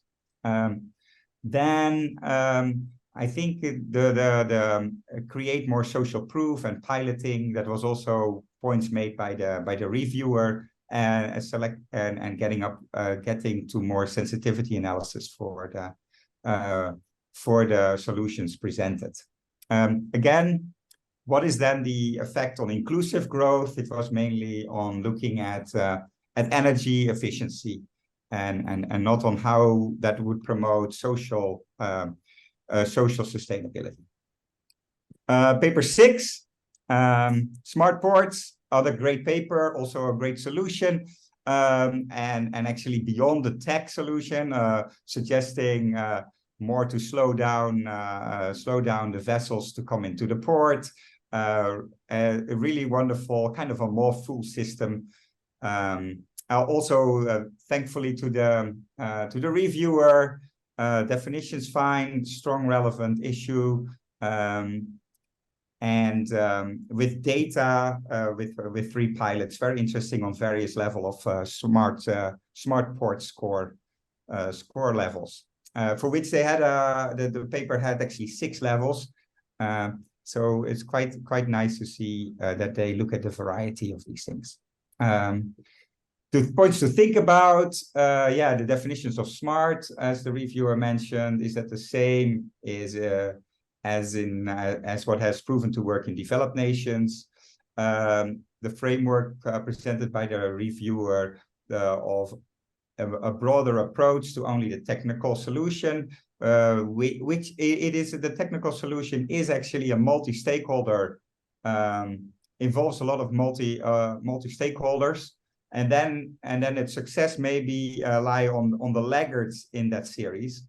So especially when the port operation is small and not so advanced, and the technological gap between the commercial parties that have often way more advanced systems and the port operators might be more difficult. So moving beyond that to beyond the technical solution, how to increase the adoption of the system, I think would be something that could be explored further. To the paper that was presented last, before paper number 7, paper number 5. You have 2 minutes. On smart mobility solutions, and specifically demand supports demand responsive systems. Yes, this was a solution that helps on green and also things of offering the service to marginalized groups. So it raises the questions on both environmental and socioeconomic implications. However, the last one was not measured, the socioeconomic implications were not measured, only the environmental implications. So that's something to think about for improving the paper. Also, a point raised by the audience: how is this DRT system different from private parties like Uber Pool, and would that be a different business model needed? If and can it be better than commercial parties? Then a question could also be raised on why selecting a planned city that you can design from scratch. Would the potential of the DRT solution be greater or smaller in an already developed urban area situation? That is maybe some ideas to think about for the authors, and some other comments on the paper number 7, which was on the digital urban nexus, where it positioned itself different. Willman, your time is up, but please wrap up. Okay. Yeah. Okay. So in addition to the reviewers of reviewer Rika that mentioned excellent points, I'd like to ask the writers, the authors, on who is the customer for this, who gains from system implementation, and question itself on data access. That question was answered, but I did not completely understand the answer. All right. So again, thank you so much, all the writers, authors, presenters, and discussants. This was really an exciting session where you can think about how could the synergy of these solutions work, what would be the appropriate policy framework to support all these integrated systems, and what are the measurements needed going beyond only environmental sustainability, but also for social sustainability. And that is, I think, if you really look at all the 4 elements, the 3 common challenges going ahead. Okay, thank you so much. Thank you very much, Willman. I think you really summarized the entire session so well. Thank you very much. And I'd also like to thank everyone for their wonderful presentations and discussions. And now I pass on the floor to my colleague, Dina. Dina, floor is yours. Thank you very much. Dear all speakers, many thanks for your great presentations and summaries and discussions, and all audience for staying with us. This is day 2 of the 3-day event. So looking forward to see you tomorrow. The same link will work for you tomorrow. And tomorrow we will have sessions called challenges and policy advice, final day. So please join. Feel free to share a link to our event with your friends and colleagues and co-authors. And looking forward to see you tomorrow. Thank you very much. Bye. Yeah. And William Smith, thank you for your presentation slide. If you can send to us, that would be great. Okay. Thank you. I will. Okay, Thank you, bye-bye. everyone. Thank you, Yasmin. Thank you, everyone, for this wonderful afternoon and great presentations.